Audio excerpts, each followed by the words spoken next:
it's Sophia from ATAR Notes, and today I'm presenting the HSC English Advanced July lecture. Trials are around the corner. Some of you guys might have already done your first set already, so we're going to get straight into it. But I just wanted to start with some general things about how this lecture works. Number one is that it's recorded, so you guys can come back to this all the way up until your HSC, paper 1 and paper 2. So if you do need to leave halfway through, if you're getting a little bit bored, if you're not really motivated right now to watch it, don't feel pressured at all. It's completely fine. I'm not offended. You can come back to it at a later date, or even just come back to a certain section as you're studying if that's what you want to do. We've also got the resource button that you can click and you can download these slides, so don't feel like you have to get every single fact down. I used to come to the lectures when I was in year 12 and I would just download the slides and then use them for study, and I wouldn't take any notes while I was watching. But again, if you'd like to do that, that's completely up to you. And we're going to have the live chat, which I'll be on live answering questions during the lecture. So if you have any questions about any of the content I'm going through, but also any specific HSC English text, English study, anything about year 12, uni, early entry, any of that, I'm happy to have a chat. So please feel free. Don't think any questions are dumb. I know every single person says that ever, and it's like so cliche, but please, you'll see throughout the lecture that you can be very comfortable to ask whatever you like. But yeah, let's get started. So some of you guys might have been to some of my lectures before because I've been working at ATAR Notes for a year and a half now. Others might have seen my TikToks because I also run the ATAR Notes TikTok account. But if not, and I'm a complete stranger, hi, my name's Sophia. I graduated in 2021, so I'm still like pretty fresh out of school, I guess. And I got a 96.3 ATAR. These are some of my marks, but the ones that matter for this lecture are my 93 in Advanced English and a 47 out of 50 in Extension 1. And at the moment, I'm studying a Bachelor of Education. I'm doing secondary education to become a high school English and business studies teacher. So I tutor and lecture English, and I'm studying to become an English teacher. So I feel like I'm a reliable source in that way. I wanted to put on my text. So for Common Mod, I studied Crucible. For Mod A, I did Tempest Hagseed. For Mod B, I did T.S. Eliot, and for Mod C, my prescribed text was Father and Child. Because if you guys are doing any of those texts and you have any text-specific questions, I'm more than happy to help out in the live chat and answer those. As much as I'd love to cover every single text, we physically can't because there's so many options. So we wanted to make sure this lecture could be applicable to everyone. So this lecture is much more about the skills of each module in the entire paper rather than these are the themes of Eliot, these are the themes of 1984, but we do have a lot of resources online for that. So if you are looking for that, you can just search ATAR Notes with your text next to it, and I'm sure you will find some things online. Anyways, like I was saying, today we're going to be going through the entire paper. We're going through Common Mod, Mod A, Mod B, Mod C, a lot of syllabus work, which I understand can get very boring, but the more you understand the syllabus, the easier it is to kind of predict questions and just feel a lot more comfortable with your essay writing and with flair.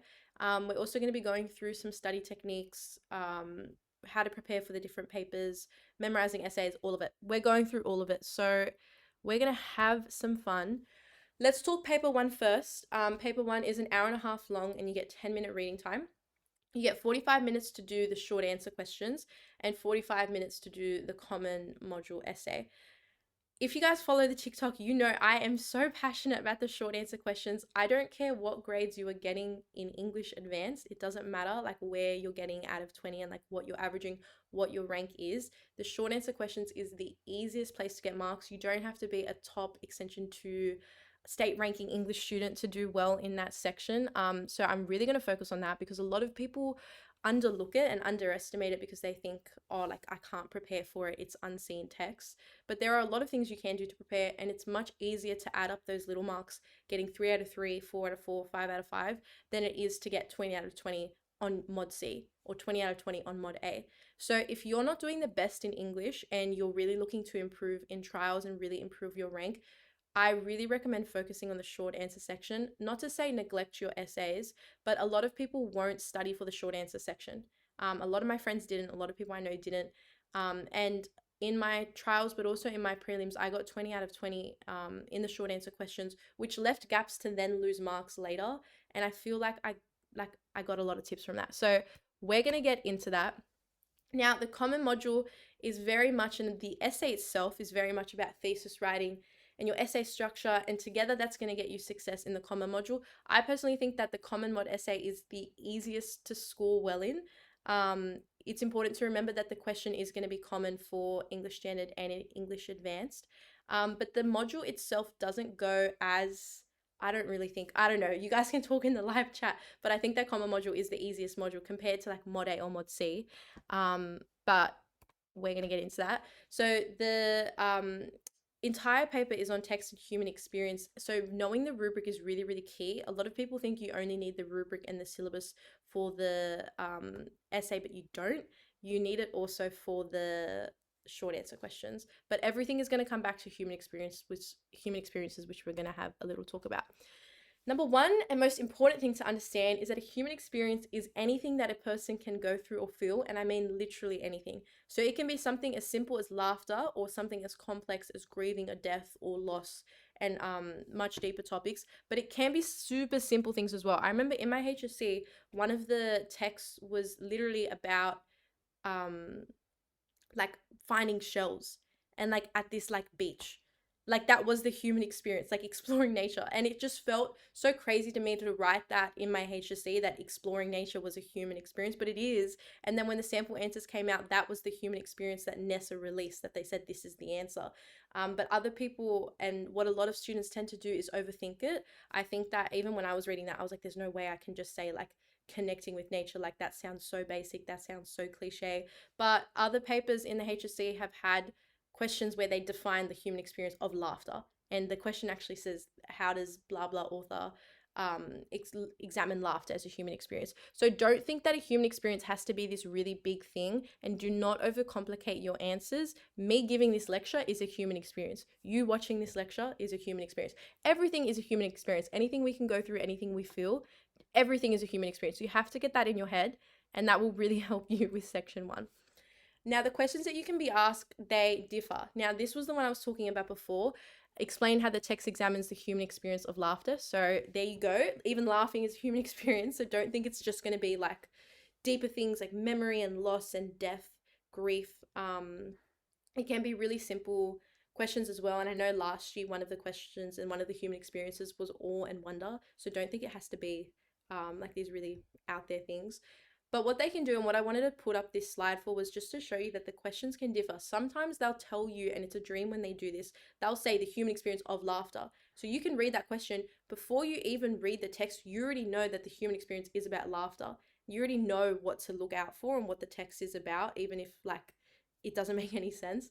But other questions, what they'll do is they'll use the author and they'll just make a really general question. So like the 2021 HSC question here, analyze how Didam uses literary devices to reflect on her experience. So they don't tell you what literary device they're looking for. Other times they'll be like, how is figurative language used? How is the paradox used? And they'll actually tell you the specific technique that they're looking for you to use. Or they'll tell you the experience, which is what they did in the first question where they say laughter. This one just says her experience. So you have no clue what her experience is, and the question actually doesn't give you any hint. I don't want to put this out there to freak you out, because last year's paper, all 5 questions of the 2022 HSC English Advanced Section 1, every single one was a question like this one up here, where it told you the specific thing to look for in the specific human experience. But here and there, and what they did in my HSC, they mixed it in with these questions. So I just don't want you guys to get blindsided and to think, oh, I'll just rely on the question. The question can help out a lot of the time, but sometimes they'll sneak in a question like this to really challenge students. So that's just something to be aware of. Now, let's talk techniques. I am so passionate about this. A lot of students think that because it's like trials and it's HSC, you need to pull out the best techniques you've ever seen, euphemism, analogies, really just allusions, just some of the more complex techniques. But it's not true. Either way, you're going to get the marks, and that is confirmed. And I'm going to show you guys a NESA sample answer, because you guys can, and I really recommend this as well. NESA releases the marking guidelines for every single paper 1 and paper 2 of English Advanced and every subject. And within those, they have sample answers. So if you're not really sure what they're looking for, go to that for all your subjects. I used it so much throughout my HSC. And it kind of just set the expectation, because I think in our heads we make it out like they're expecting these like 20 out of 20 responses, like super sophisticated language and really really strong. But it's not that they don't have this super high expectation, but it's not as high as a lot of people think. I think it's a lot more achievable, the kind of exemplars that they're releasing, and I think exposure to that is really good. But Some of the go-to techniques that I swore off during year 12 are some of the most basic techniques ever, but they just work and they're so common in the different text types. So there's high and low modality, short syntax, long syntax, which is all got to do with sentence length, metaphors, similes, imagery. If you're going to use imagery, I really recommend stating the type of imagery. So if it's olfactory, or if it's visual, depending on what it is. Exclamation and question marks, rhetorical questions are the easiest techniques to spot. Listing, so even if they just use a lot of commas, first person, second person, third person, past, present, future tense, dialogue, monologue. Tone, please use tone. If you can't find a technique, I don't want to hear that anyone say ever, like, oh, I didn't know what technique to use. Just say tone. Just say tone, and you're going to add the disappointed tone, the hopeful tone, the reflective tone, the positive tone, the joyful tone. I don't care. I don't care. Just get the vibe of whatever the line is and say its tone, because I promise you tone is in nearly every sentence that you'll read. Paradox and contrast and juxtaposition. These were techniques that I overused so much. I had some friends that were studying and they made like tables of really complex techniques.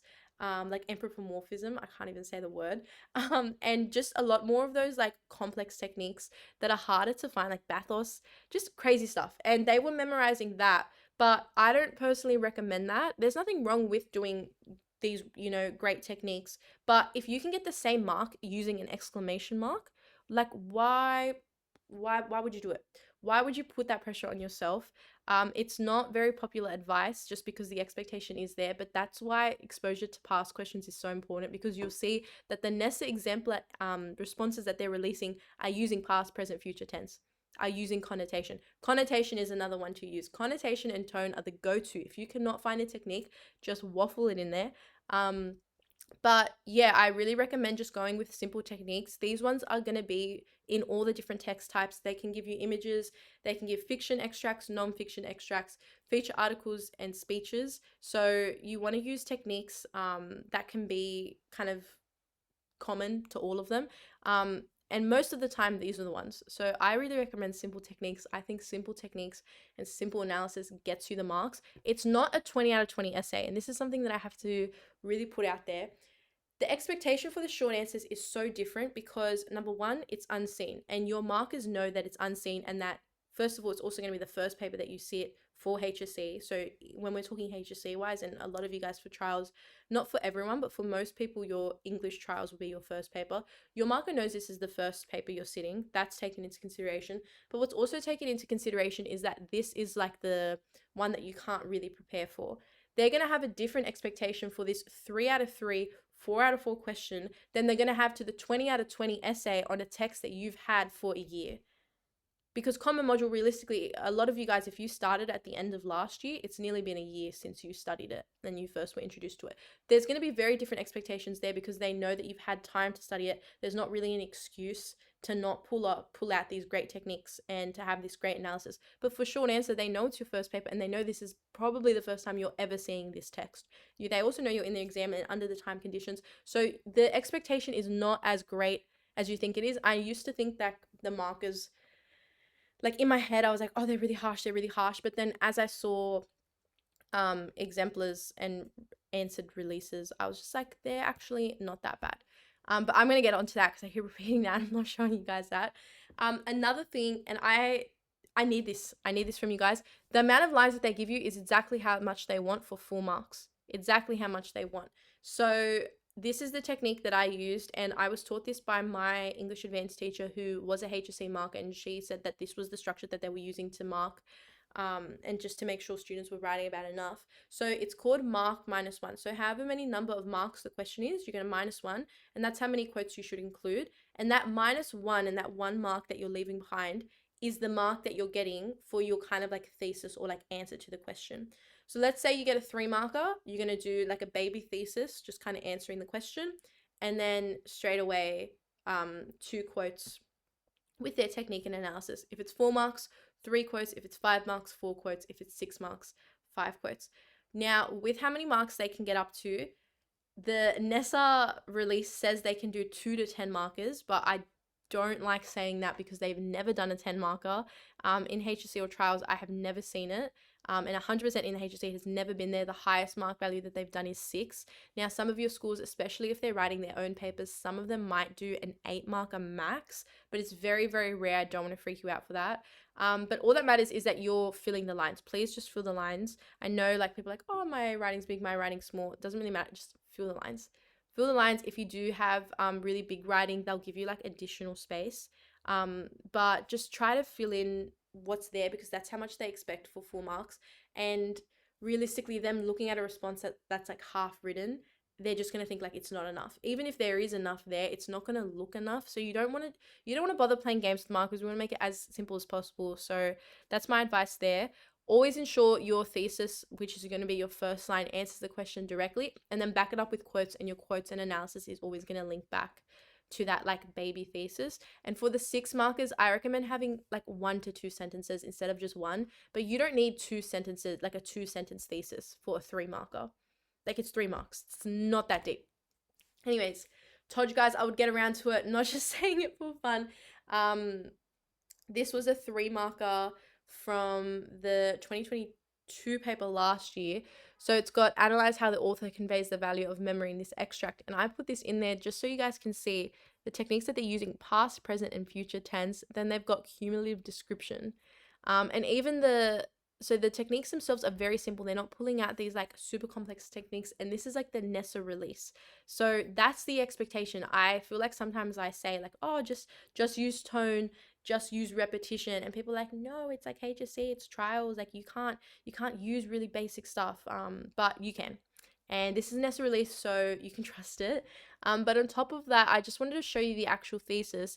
So the author conveys memory as valuable because of its reconstructive powers, which allow people to revisit the past. He switches between past, present, and future tense to highlight how memory helps us relive past experiences.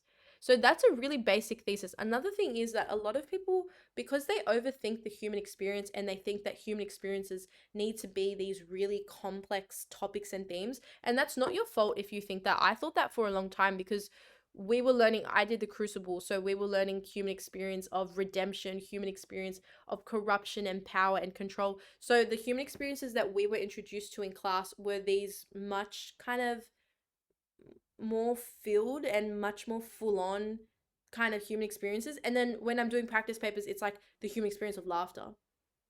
I was like, what's going on? Like, how is laughing a human experience? And that's when I realized human experiences are literally anything. But it doesn't have this super complex, super philosophical kind of thesis about how memory unlocks the past, which brings us back to our inner child, which allows us to heal all ourselves in another dimension. Like, it's not blabbing on. And it's definitely, I want to talk a little bit about waffling too, and maybe we can talk about that in the chat, because I consider myself pro waffler at this point. And for this section, you can 100% get full marks purely waffling with the right techniques and right analysis. But you don't need this super complex philosophical meaning, and you're wasting your time if you're sitting there trying to think, what's a way that I can extract the deepest meaning out of this? Find a simple meaning and go. It can be something so simple. It doesn't matter, as long as you're backing it up with quotes and your technique and analysis, you're going to get the marks. It's out of 3. They don't actually care. And they're also marking so many papers at once. The expectation just isn't as high as a lot of people think it is. Anyways, I wanted to show you guys this one. This was that super open question that we were looking at before. So how does the author use literary devices to reflect on her human experience? So they don't tell you what the experience is. So reading this, and this was in my HSC, and I remember reading this, and I was like, what's going on? And only until the end did I figure out what it was. But I want to show you guys some of the simple techniques that you can pull out of it. Even though when you look at it, like, you might think like, oh, like, there's a lot of figurative language, like, I don't know what I'm going to pull from this. I want to show you guys some of the more simpler ones. I remember in my HSC, I literally used this quote, and I was like, the woods became instantaneously new, ... And then I said how the ellipses, which are those dots, create the sense of ambiguity. And my human experience for this text was the human experience of going outside your comfort zone as the character gets lost in the woods. Because this whole story, basically, this character's hiking. Was in the HSC 2021. This character's hiking, and then in the woods, they take like a wrong step, and then they get lost. Like, I've left out a step. and then they get lost, but then by getting lost, like everything, they're out of their comfort zone and they have to like be present. So there's this quote, I was out of my comfort zone and I had to participate in that instant participate in making meaning of my surroundings in order to understand where I was. um there were a lot of metaphors. So the woods were the stage, I was the audience. I temporarily experienced the transformation of my own reality. I wasn't on autopilot anymore. So in my HSC, when I was writing about this, I just spoke about how going outside of your comfort zone is like taking risks and getting uncomfortable. But through that, um, we can have discovery and self growth. Like, not that deep, pretty cliche, like saying it out loud now. But that was the sample answer as well, and that's just the expectation. So don't think you need to have this really deep meaning. I remember getting out of the exam and some people were like really over analyzing all of them, but it's just unnecessary and it also wastes your time. Another thing with short answers is that yes, you get, well, they recommend 45 minutes for it, but the quicker you can finish short answers, the more time you have for your common mod essay, which, that's not me saying like rush it, like get it done in 20 minutes and then have all this time for your common mod essay. But um if you can get it done even like a couple minutes, any extra minute that you can get that you can spend on your common mod essay is a good time. So not that you need to finish it any quicker. 45 minutes is definitely what's recommended, but a lot of students can finish it in 40 with the right mindset. So that's why I really recommend studying for this section, because if you don't study for it, it's easier to spend longer on it, and other people will spend even longer on it because they start with the short answers and they'll spend 50 minutes and then they only have 40 minutes for their common mod. Some people won't start their common mod essay until an hour at the exam, and then they only have half an hour to write their common mod essay. So you don't want it to be unbalanced. Of course, the better balanced it is, the better, but saving a couple minutes is definitely a good thing. Not necessary, but it's definitely something to aim for. To be able to do that, I really recommend past papers. I know it's annoying to say, and I used to hate, everyone always talks about past papers, but it is the best technique for preparation. I hate to admit it. For past papers, I personally hated doing them. I can't lie and sit and say that I enjoyed them ever or that was ever fun for me. What I would do, because it's hard, like, I'm not here to lie. Sitting down for an hour and a half and doing 4 to 5 short answer questions and then a full essay is insane, personally, I think. And to be able to do it like over and over again, like people who are doing like do like 6, 7, like that's amazing. I will never disrespect that, but personally, I couldn't. Personally, I couldn't. So what I would do, I would just sit, like I'd set a 45-minute timer and I would just do a practice short answer. And then I would set a 45-minute timer and just do my crucible essay. I wouldn't do the full paper in full, and that was exactly the same for paper 2. Sitting down for 2 hours and writing 2 essays and a creative over and over again and doing like multiple past papers, again, amazing. That's the goal, but personally it wasn't working for me. I really struggled with just procrastination, being able to stay off my phone, but also mimicking the exam settings. I don't know, I get freaked out talking about this because some people are like very passionate about past papers, and it's not that I think that past papers are a bad study technique. I think they're great and I wish I could have been better at them, but I just wasn't. I just couldn't get off my phone, and it was really hard to just sit there and force myself. I feel like in the exam it's different because you have people watching you, but sitting, it's, I don't know, maybe I just didn't have the discipline, but sitting by myself and just having to sit there and be like, okay, I'm going to put on a timer and just do it and not take out any notes or not stop and pause and eat or like go check my phone, it was hard. So if you're struggling with that too, no shame. It is so normal. And for paper 2 as well, you can just set a 40-minute timer and just do your mod A essay, or set a 40-minute timer and just do your mod B.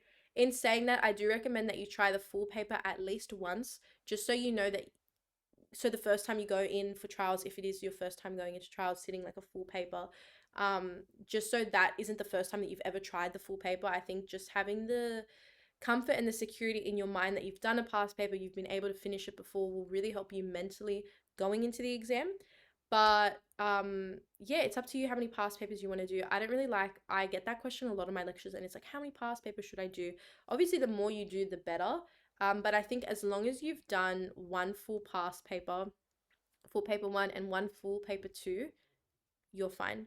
As long as you've done it at least once, you're good. Obviously, the more you do, the better. But yeah, I don't know. I just feel like all the advice out there is past papers, but I just never heard anyone saying like past papers are hard because they are hard, in my opinion. I think it's hard to sit there and do a full one, especially other subjects when they're 3 hour papers.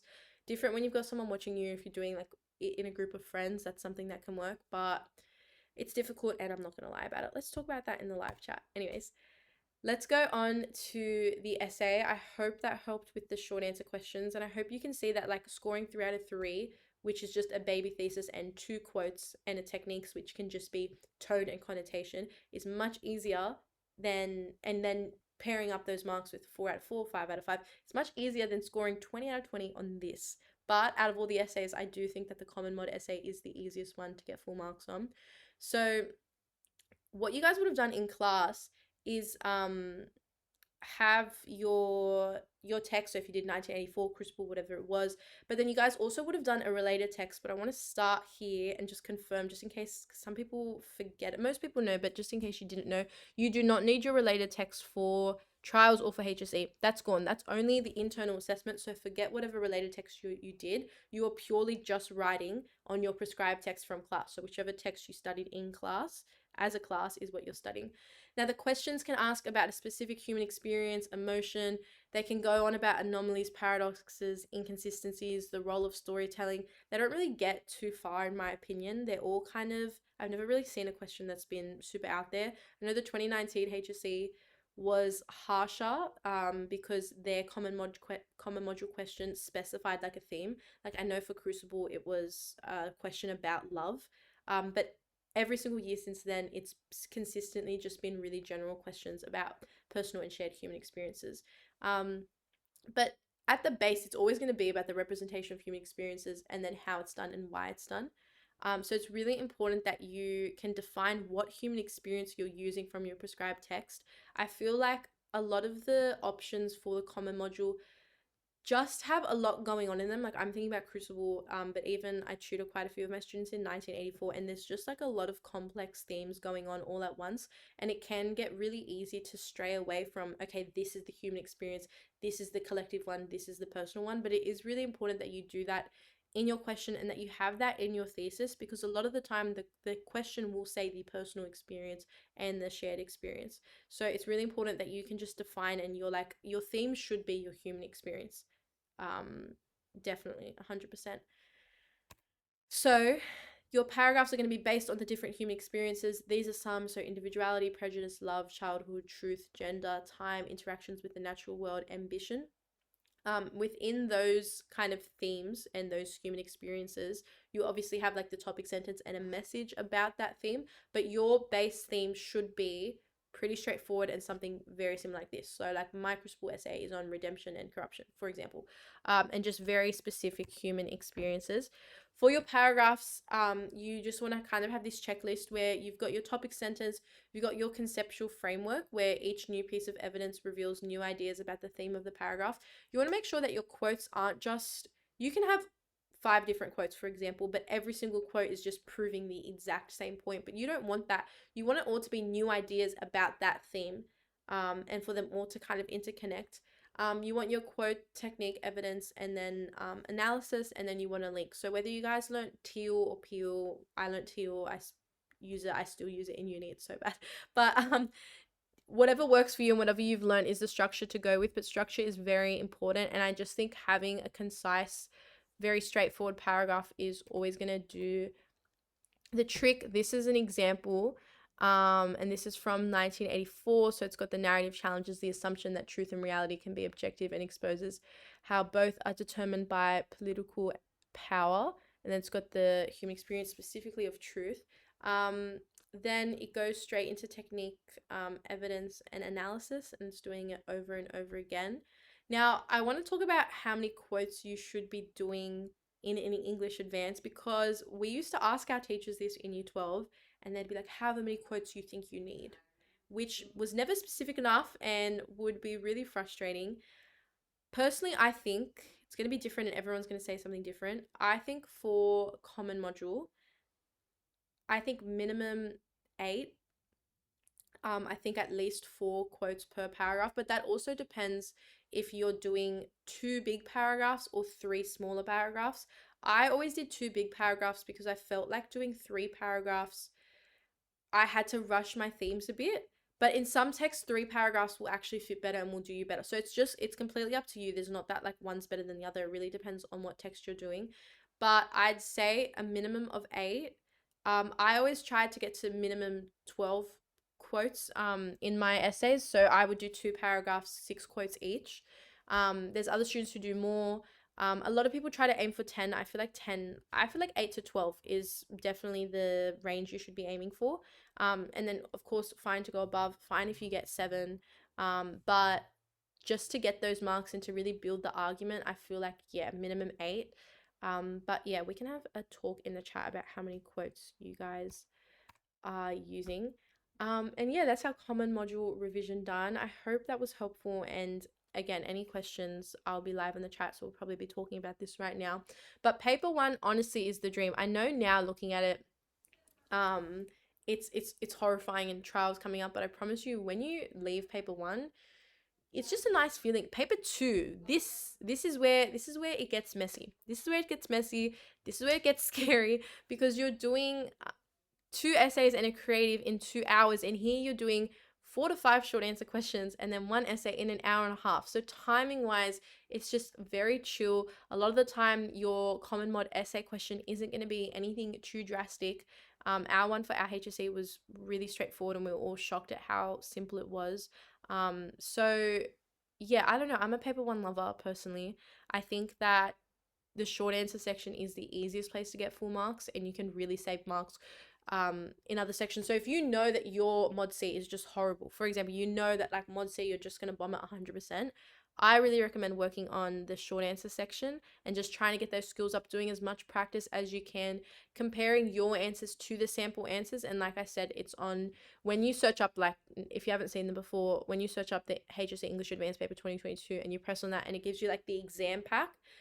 Within that exam pack will be marking guidelines for paper 1 and paper 2, which I really recommend checking out, because they'll really just give you the guide on what you're kind of aiming for. And a lot of the time it's not what you think it is.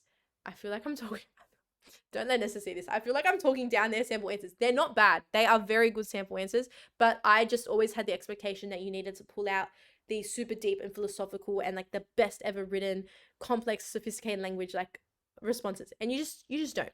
Anyways, I'm waffling now. We're gonna get to paper 2 and go through mod A, B, and C.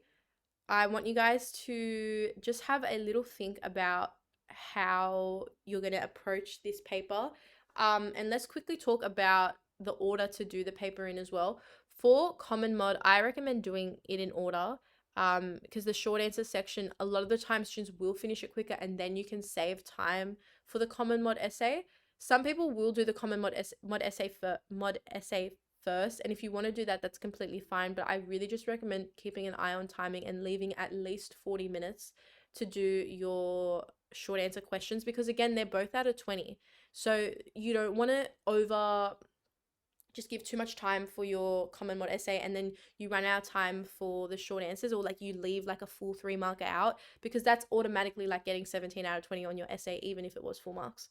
So you don't want to just make that mistake. I think they're all out of 20, so for timing wise, the structure of it just needs to make sure that you get it done. With finishing the essay, please try to get a conclusion in. It's really hard with timing, especially for mod A, B, and C, but a lot of the time without a conclusion, your marker will just assume that they can't give you the structure mark, because an essay structure is introduction, body, paragraphs, conclusion. So even if you've got a great essay, 20 out of 20, a lot of the times automatically you'll get 19 if you don't have a conclusion, which is horrifying. But that's why doing like even just setting a 40-minute timer and just knowing, okay, I can finish my creative in 40 minutes or in 38 minutes, for example, perfect. And just so you have that security in your mind, because you don't want to try it for the first time on the day and then realize, oh no, my mod B essay is way too long and I have too many quotes, my analysis is too long, my intro, whatever. I think it's so good to practice that. For paper 2, completely up to you what order to do. I remember in my HSC, I actually did my mod C first and then I did A and B, only because the mod C question was a 10-mark creative and a 10-mark reflection, which I was really scared for mod C, because it's module C. I'm a mod C hater. I don't care. I don't care. I'm a Mod C hater. I don't like that they can give you so many different questions. I'm not going to say that I love Mod A or Mod B, but at least you always know that you're going to get a 20-mark essay. I don't like Mod C because they can give you 20-mark creative only, 20-mark creative, discursive, or persuasive, 10-mark creative, discursive, persuasive, 10-mark reflection, 15-mark creative, discursive, persuasive, 5-mark reflection, or 12-mark creative and then 8-mark reflection. Like, I don't vibe with that. I like the security that you go into Mod A and B and you just know you're going to get your 20-mark essay and you do it and you can prepare for that. I don't like Mod C that, like, they can give you so many different options, and they do that on purpose so you guys can't memorize pieces, but I'm going to talk about that. Best believe I'm going to talk about that. So yeah, it's really up to you guys, but I remember I did Mod C first only because I told myself if I go in there and it's 10-10, I'm going to do Mod C first, because I knew that if it was 10-10, I'd have a much better chance of getting a good mark rather than if it was a 20-mark straight creative. I think I would have cried. But 10-mark creative and 10-mark reflection. We're going to talk a lot about reflections. I know a lot of people don't like Mod C and reflections annoy a lot of people, but reflections, the more marks your reflection, much easier to do better in Mod C, because reflections are just like baby essays and we're going to go through them. But I feel like getting full marks on a reflection is so much easier than getting full marks on a creative. And creatives are also, it's really how your marker takes it, and that's the risk of it. Of course, if it's well written, like, what are you going to do? Like, bottom line, it's good, but the reflection is kind of like an essay. Like, you can't really be biased about an essay. I think, like, if it's good, it's good. Like, you got to give the marks, and reflections are exactly like that too. But yeah, otherwise I recommend going through in order. I just really think if you know that there's a section that you're not really the strongest at and you see a question, you're like, this is actually good, I definitely recommend starting with it because you know that you're going to do well anyways. For me, if I had seen a 20-mark creative only for Mod C, I would have just done the order in paper because I would have known, like, oh, there's no way that I'm going to do really well. So if I do run out of time, it's fine. But yeah, otherwise go through the paper in order. We'll be talking in the live chat, so we'll talk about that. So paper 2 is the modules. We've got Mod A on textual conversations, 20 marks, Mod B, critical study of literature, 20 marks, and then Mod C, which is like a wild card because they can ask you so many different things. But either way, it's out of 20 marks. So they all weigh exactly the same. But we're going to talk about Mod A first. So we're going to go through the syllabus. I'm so sorry.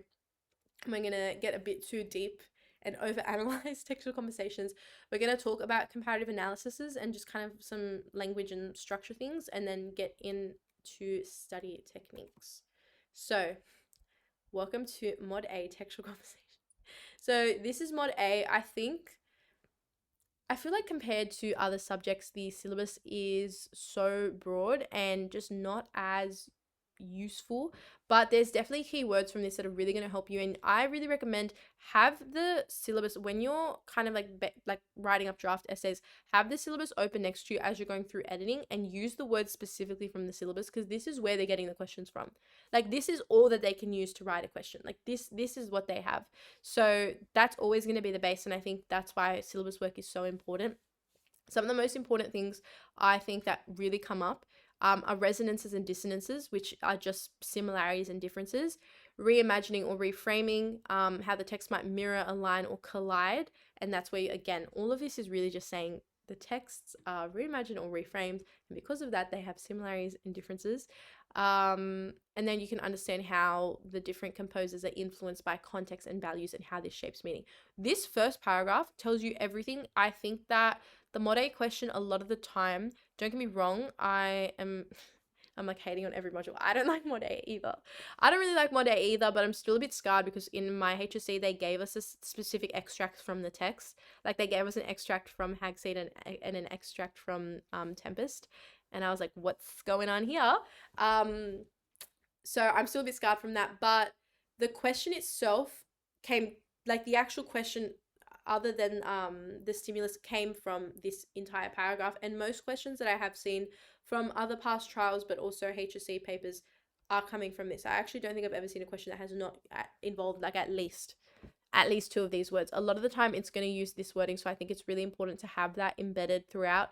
Context is so big in Mod A, and context is the answer to everything, but we're going to talk about that. But that is a bit of the module. I know that it's literally how we feel. Anyways, resonances and similarities, resonances are similarities and dissonances are differences. So instead of saying similarities and differences, just to spice up your language a bit, say the resonances between the text include, and put that, because it just sounds better than the similarities are. And then reimagining and reframing is just all about the textual appropriation and why it's appropriated. Common or disparate issues are themes or ideas that appear in one text or both. So a lot of the time the themes will be the same in the text, in the both texts, but they'll just appear differently. Even though they're like Tempest looks at this, Hagseed looks at this, they're gonna be portrayed in different lights, even though it's the same theme. For example, like forgiveness in both of them. And then context is the influence of the society in which the text was produced, and your text both shapes and is shaped by context. And the context, you can go into historical context, political context, social and literary context. I always really focused on historical and social. I think like definitely the most was social, but it's great to go into the other contexts as well. So the key takeaways is what, I don't know why they all say one. What are the similarities and differences between your texts? How has context influenced both texts? What is the purpose of appropriating text? And then what is the value of a comparative study? Those are the big questions that Module A is asking of you. And the main takeaways. So I think what's very important is probably this one here. How has context influenced both texts? No matter what essay question you get, you will always be talking about the influence of context. And context is what influences the similarities and differences. A lot of time context is the purpose that the second author is appropriating it, because a lot of the time the purpose of appropriating the text is to fit that second text into the modern context or the context of that author's time. And the value of the comparative study is to see the differences and the resonances and similar dissonances between the two texts. So all of it kind of like intertwines, and that's one thing that I think makes Mod A bit easier, is that a lot of these questions and the takeaway in the actual syllabus module itself is all very interlinked. So these are all analysis questions, and these are thesis kind of statements and kind of things that you'll look at more in your thesis. So writing a Band 6 essay, you need a solid thesis and you also need a solid topic sentence. Some ideas that really work well are to confront conflicting perspectives on universal ideas, to showcase the power of language to reshape context, to articulate the necessity of renewing art to make canonical text accessible, to critique the canonical status of text. I know how to say that word, I promise. To highlight how themes transcend time. So if you are watching live, this is one that I'd want to screenshot or just take a pic of, only because these are definitely steals. Steal it and add it to your essay. But these are kind of just some thesis ideas that really weave into all different questions that you can get, and no matter what, they're never really going to change. So I really recommend just having a really strong thesis that you can then go in and just kind of add a couple words from the question to. This is the end game, and these are the different types of questions that you can encounter. So we've got this question, which is a HSC question. Everything is being dismantled, reconstructed, recycled. To what end, for what purpose? And then a to what extent question. This one is also to what extent. Number one, I know you all know it, but if it ever says to what extent, you need to say the extent. If you don't say the extent, you have not answered the question. Even if you've implied it, you need to say to a high extent, to a low extent, to a significant extent, whatever. We need to all be saying the extent, guys. But I want to look at this question first. So everything is being dismantled, reconstructed, recycled. To what end, for what purpose?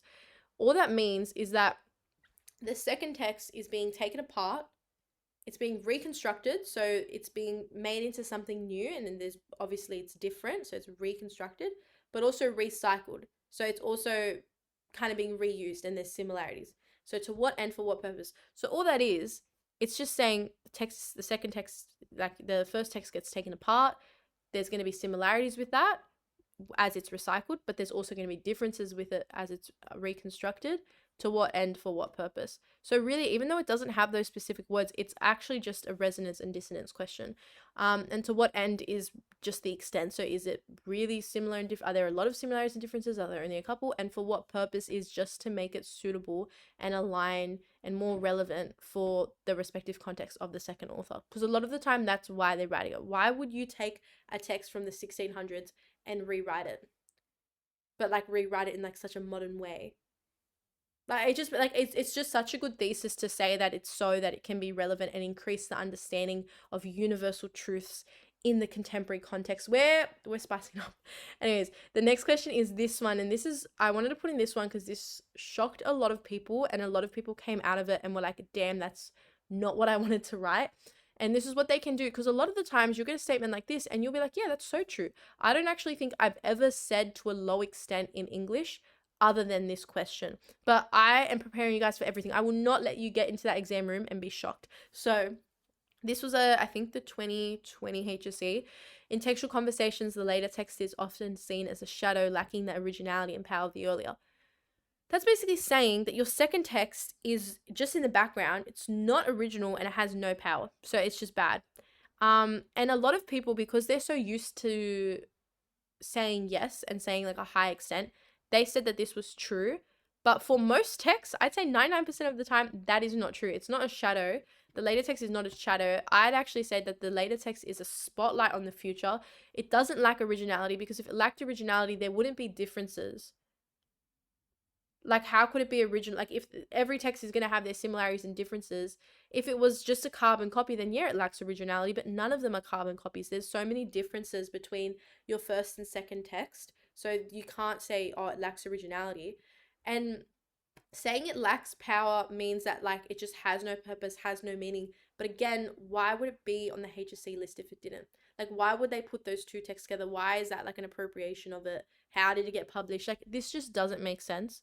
So I definitely, if you do try this question, you're gonna be arguing to a low extent for this one. And you'd say that it doesn't lack originality because of the dissonances, and that's what makes it authentic, and that the power is strengthened by the reimagining of the similarity. So a lot of the times there will be similar themes, similar characters, but they're just reimagined in a new light, so that they can be portrayed for the modern context with modern values and reflecting our contemporary context. All of it, guys, everything I say is going to sound like a little recycle, but it's all the same. I feel like Mod A, I don't want to sound like I like it, but in that sense, I think it's a lot more predictable than Mod B, which we're getting to next. Anyways, then is example C, which I want to cry. They'll give you a like section from the text. This one is actually an intertextuality of Hagseed and Tempest, but other times they'll give you like one extract from your first text, one extract from your second text, and then they'll have still a general question. So they've got explain the centrality of the motif of performance in the textual conversation between Shakespeare's The Tempest and Margaret Atwood's Hagseed. So if you do get this question, a lot of the time the question is, okay, what do I do with that? Like, do I have to bring up that quote in every single paragraph? No. You'd use that quote and you would analyze it, but then you'd link, they still tell you the centrality of the motif of performance. So you'd find a way to talk about that motif of performance and kind of waffle that into your own quotes. But this is probably one of the only times where they can throw you off in Mod A. I don't like talking about this because it is very rare that, even if they do this, it's very rare that they do it like this, where they first will give you a specific extract, but they'll also give you like a specific kind of theme and or technique, and here they're talking about the motif of performance. It's much more common in HSC and trials to get something like this, because that aligns more with the module. But that doesn't mean that they can't do this, and I didn't want to do this lecture and you guys leave it and you're like, yay, I love Mod A, I'm so ready for Mod A, and then you go in on the day and this is the first time you see something like this. I think exposure is so important, and something that I really recommend is to look at the hardest possible questions ever. I do it to all my tutoring students, but I also was like that with myself, where I would expose myself to just more difficult questions.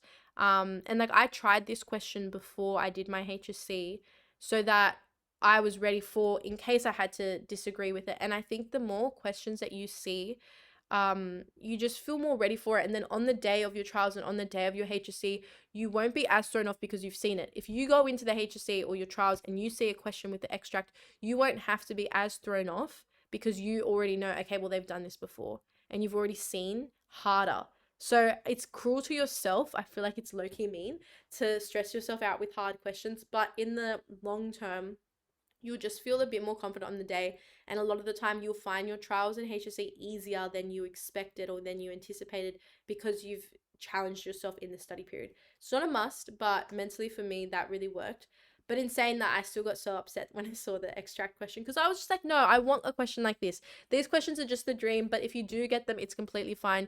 You'll just refer to it in one of your paragraphs. You don't have to do it multiple times. You don't have to keep linking back to it. It's more about linking to the actual question. You got to remember, if you get an extract, the extract is not the question. That's just a quotation.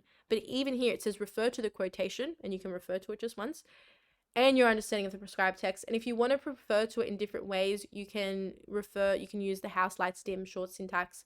Then you can do jagged yellow lettering on black, The Tempest by William Shakespeare. And then you can do the intertextuality of that quote. You'd still have to find the techniques in that because you are using quotes. So you're going to bring back your common module short answer technique spotting and find techniques.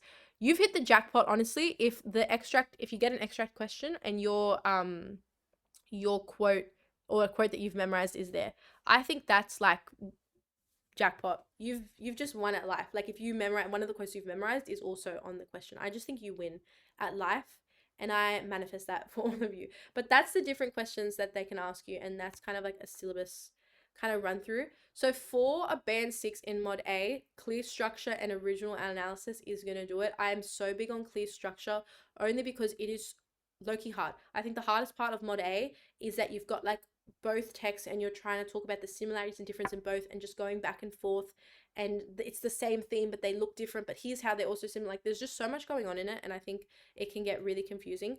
But at the end, it's all going to link back to the purpose of the textual conversation, and what you're gaining from it.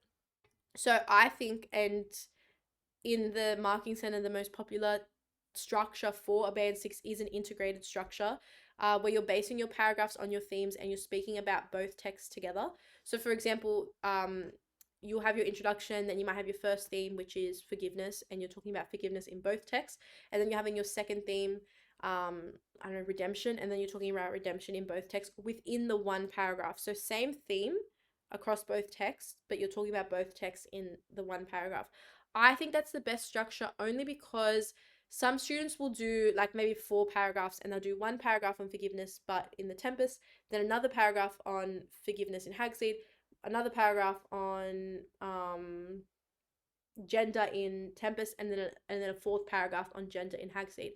And it's not that that's a bad structure, but the only thing is that it's the textual conversation, and the entire module is about how closely connected and how they mirror or collide. And when you separate your paragraphs, it's almost like you're separating the text. But a conversation is two people talking and two things coming together. So it doesn't really make sense to have a module that's about togetherness and then separating your paragraphs. I think if the module is about a conversation which is two-way, then it makes sense to have both in your paragraphs. I feel like that just makes sense, and that is what HSC markers want to see, just to get those marks. Because another thing is, when you're separating the text, it's very easy to talk more about one than the other, and it's much harder when you're separating the text in different paragraphs to connect them on where they mirror and where they collide. While if they're in the same paragraph, you have to jump back and forth, and that forces you. Like, you're physically forced. You don't have a choice. You have to find some type of connection and conversation between them.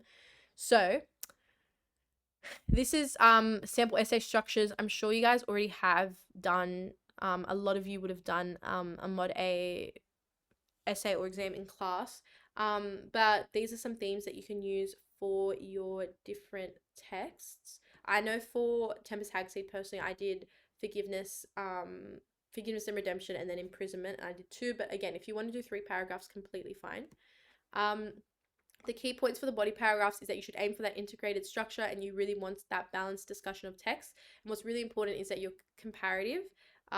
So using phrases like similarly, this mirrors, likewise, Pacino mimics this, Atwood mimics this parallels, this harmonizes with, but then on the opposite, saying in contrast, jarringly, opposingly, this idea collides with.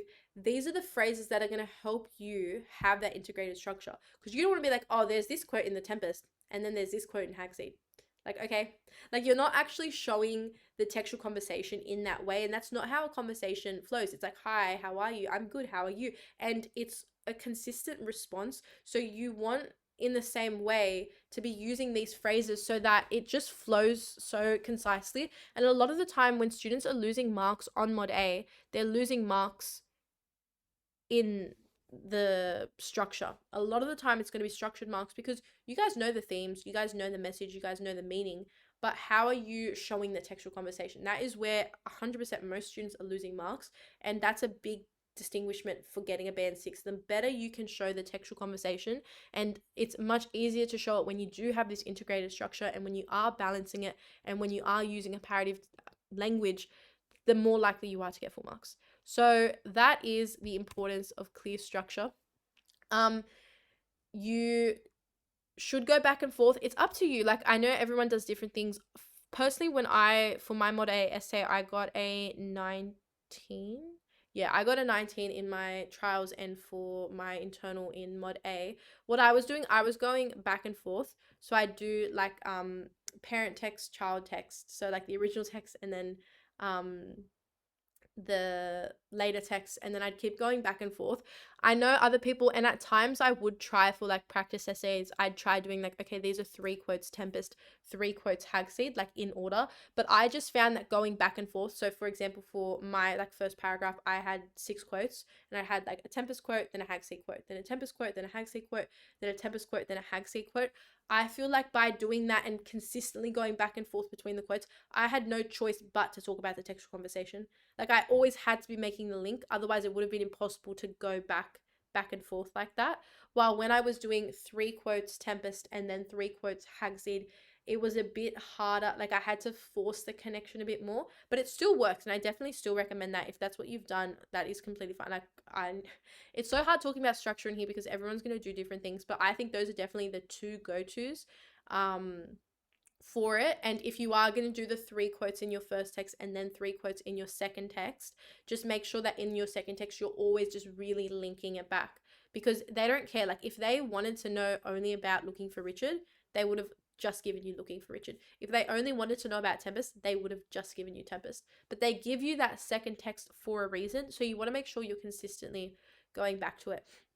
So the aim is to compare purpose of similarities and differences here and comment on why that's the case. And context is going to play a really integral role in your analysis. So a lot of the times when you're switching back and forth, if you have like the similarities and differences and you know them between the quotes, it's much easier to kind of go back and forth and have that structure. But those similarities and differences are mostly coming from context. That's why they're so different, because obviously Shakespeare's world in like the 1600s is going to be very different to Atwood's world in 2016.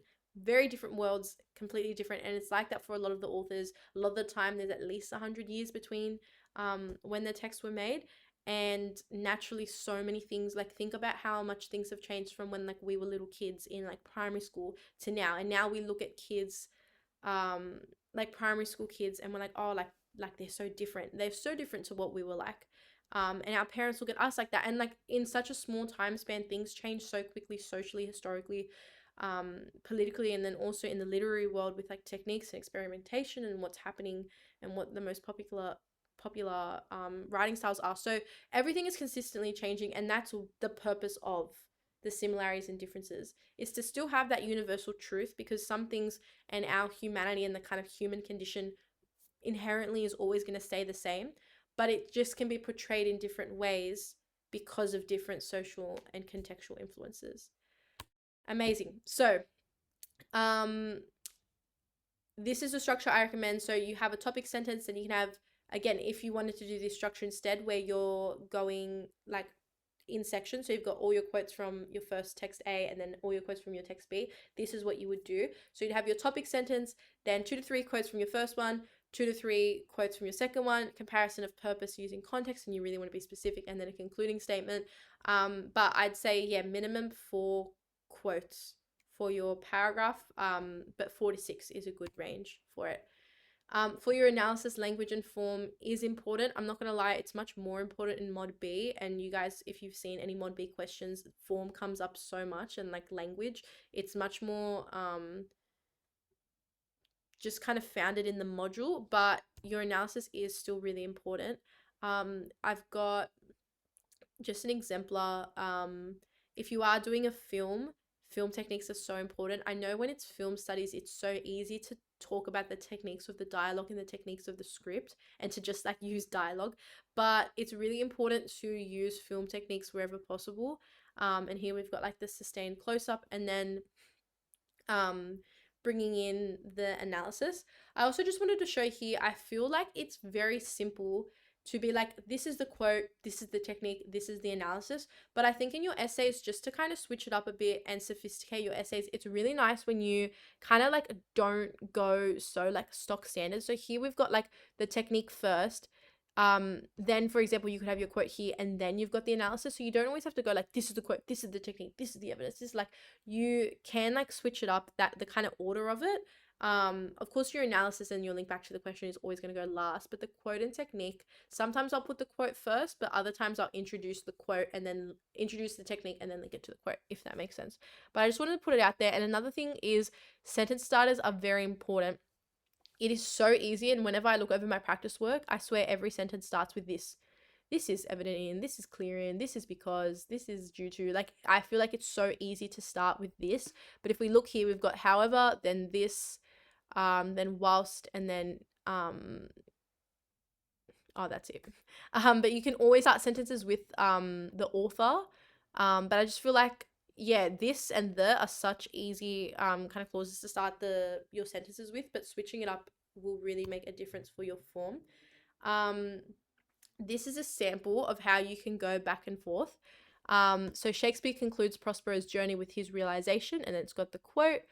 The rarer in action is virtue, not vengeance, which if you are talking about forgiveness, redemption, or revenge in Tempest, because a lot of you guys, Tempest and Looking for Richard and Richard are the two very popular Moday duos. I didn't want to specifically just talk about those because obviously there's other ones as well, and not all of you guys might be studying that, but I assume that most of you guys will be doing that because they're the most commonly assessed texts.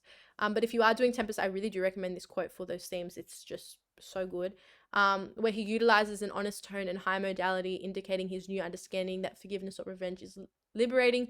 He summarizes his journey and this message of forgiveness and how it can be achieved by signifying morality. Then Atwood translates this epiphanic moment to a quiet moment of reflection, with Felix asking within the rhetorical question. So here we've got the technique first and then the actual text. But if you just see like Shakespeare concludes and then Atwood translates, so such a simple phrase and 2 words makes the connection so much nicer. And that she translates this exact moment to this, and just having that direct comparison. And then we've got through the journeys of Prospero and Felix, both texts conversate on how freedom can be achieved through forgiveness. And then just having that both texts and just really having that comparison is very, very important. And that's a comparative analysis. Now, study techniques for Mod A, we're going to talk about it. This is such a controversial topic, only because I have never heard a teacher say, yep, memorize your essay.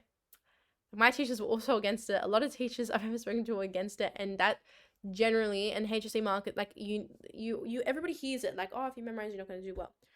I personally, I never memorized an essay word for word, but I did memorize kind of bases, because realistically, you're going to go in with the same quotes every time. You're going to go in with the same quotes. Those quotes are always going to have the same techniques, and the analysis is always going to be the same. Like, people are like, oh no, the analysis changed. No, the analysis of the quote will always mean the exact same thing. The quote, the technique, and the meaning are never going to change. What you prove it to changes. So all you have to take, that quote, technique, and meaning can entirely be memorized, and then you're just going to link that to whatever the question is. So already those 3, which is essentially the bulk of your paragraphs and all your evidence, can be completely memorized, and there's nothing wrong with that because it's going to be the same anyways. So I don't really understand that argument, because I'm like, why would you not? Obviously it's great to understand it, but like realistically, even if you don't realize you're memorizing it, a lot of the time we are. Your topic sentences and your thesis, I would also memorize those. I would have to change those. Like, obviously you can't use it word for word, but most of the time you can use it pretty close to it, and you're just going to add a couple extra words. So for example, we've got, what I would do, I would write a base, and I've made a TikTok about this, so I'm not sure if any of you guys have seen it, but I would write like a base essay, and I'd kind of have just a really general essay, because realistically, even though you're getting different questions, you're always arguing your same meaning. Your topic sentences never really change that much. You're not going to go in and just argue a completely different paragraph that you like have never written before. That very rarely happens. The message of your text or the message about your theme doesn't change. The theme itself, the message about your theme and the argument that you're making about that theme, your quotes technique and your analysis never change. They're always going to stay the same. You're just going to prove that to different points. So the only thing that changes is the link. That's the only thing that you can't prepare for, which is why I never memorized my essays word for word, because I always got scared that if I memorized every single word like down to the core, there was no way that I'd link in the question. But because I memorized my topic sentences, which had my arguments that never changed, and then my quotes technique and analysis, what was left was space to then add in the question. So I memorized enough to the point where I had enough to write about and I had some really good prepared work to go in with, but it wasn't too much that I didn't have the space to add in. Because you don't want to memorize like a 1,200 word essay. Like, because if it's already that long, how are you possibly going to fit in the question? And if you do memorize it word for word, it's very easy to just go in and write that exact thing. But if you don't mention the question and if you're not linking back to it and if you're not answering it, you're not getting a band 6. That's not happening. So what I would do to practice it, another mistake that people make is they'll memorize one essay and they're like, okay, I know how to write it down. I'm just going to go on and write this on the day. And then the first time that they ever try adapting it to the question, or the first time that they ever try using that memorized essay with a question and writing it to a question, is the day of the exam. But realistically, you don't want the first time you adapt your essay to be on the day of the exam. You want to make sure that you've had practice adapting so that you know, okay, this is how I can link this point here. This is a good gap to bring in the question. Oh, I don't really bring up the question enough here. I should do it more here. So what I would do, I'd start off by memorizing a base essay. So I would write a base essay. I wouldn't write it to any question. I just write like a really general essay. And some people like question that, like, how do you just write something like so general? But they just would have module words. I think if you have like the module words in there and your arguments aren't going to change. Like I said, it's always the same meaning of your texts. And I'll talk about it in mod B as well. It's always going to be the same meaning and the same message. You're just going to prove it to something different. So I would always memorize that and just kind of have like a solid base. And then I would go in and I would take that. I'd really perfect that base. It would be really strong. And then I would copy and paste it under different questions. So these are 2 different questions on mod A. And I'd go in another color and then I'd highlight where I was adding in the question and where I could kind of adapt it and what could kind of stay the same. Because realistically, a sentence like this, Margaret Atwood's 2016 novel Hagseed dismantles William Shakespeare's 17th century play The Tempest, creating a balanced textual conversation between the values of forgiveness and imprisonment. That is going to work for any essay ever. That will work in any question ever. And there are a lot of kind of introduction statements that will work in every single question that you ever get. So I definitely do recommend this technique if you're not really doing the best in English, or if you're a bit nervous to try memorizing. I really recommend this only because you actually practice adapting, and it's not like you're just memorizing essay word for word and you're going to write it. You've got your memorized essay, but you're practicing, okay, how am I going to change it? And then by highlighting it, I could see, okay, I've gone like over 100 words without mentioning the question. I should mention it here. It helped me answer different questions and get question exposure, but it also just showed me spots where it's easier to add in the question. So yeah, I think it's a really good technique. I am not against memorizing essays personally, and realistically, a lot of people are doing it. A lot of people are like, no, I don't memorize my essays. A lot of people are, and that's just the truth. And of course, Nessa and the way that the paper's written tries to get away from that and limit that as much as possible.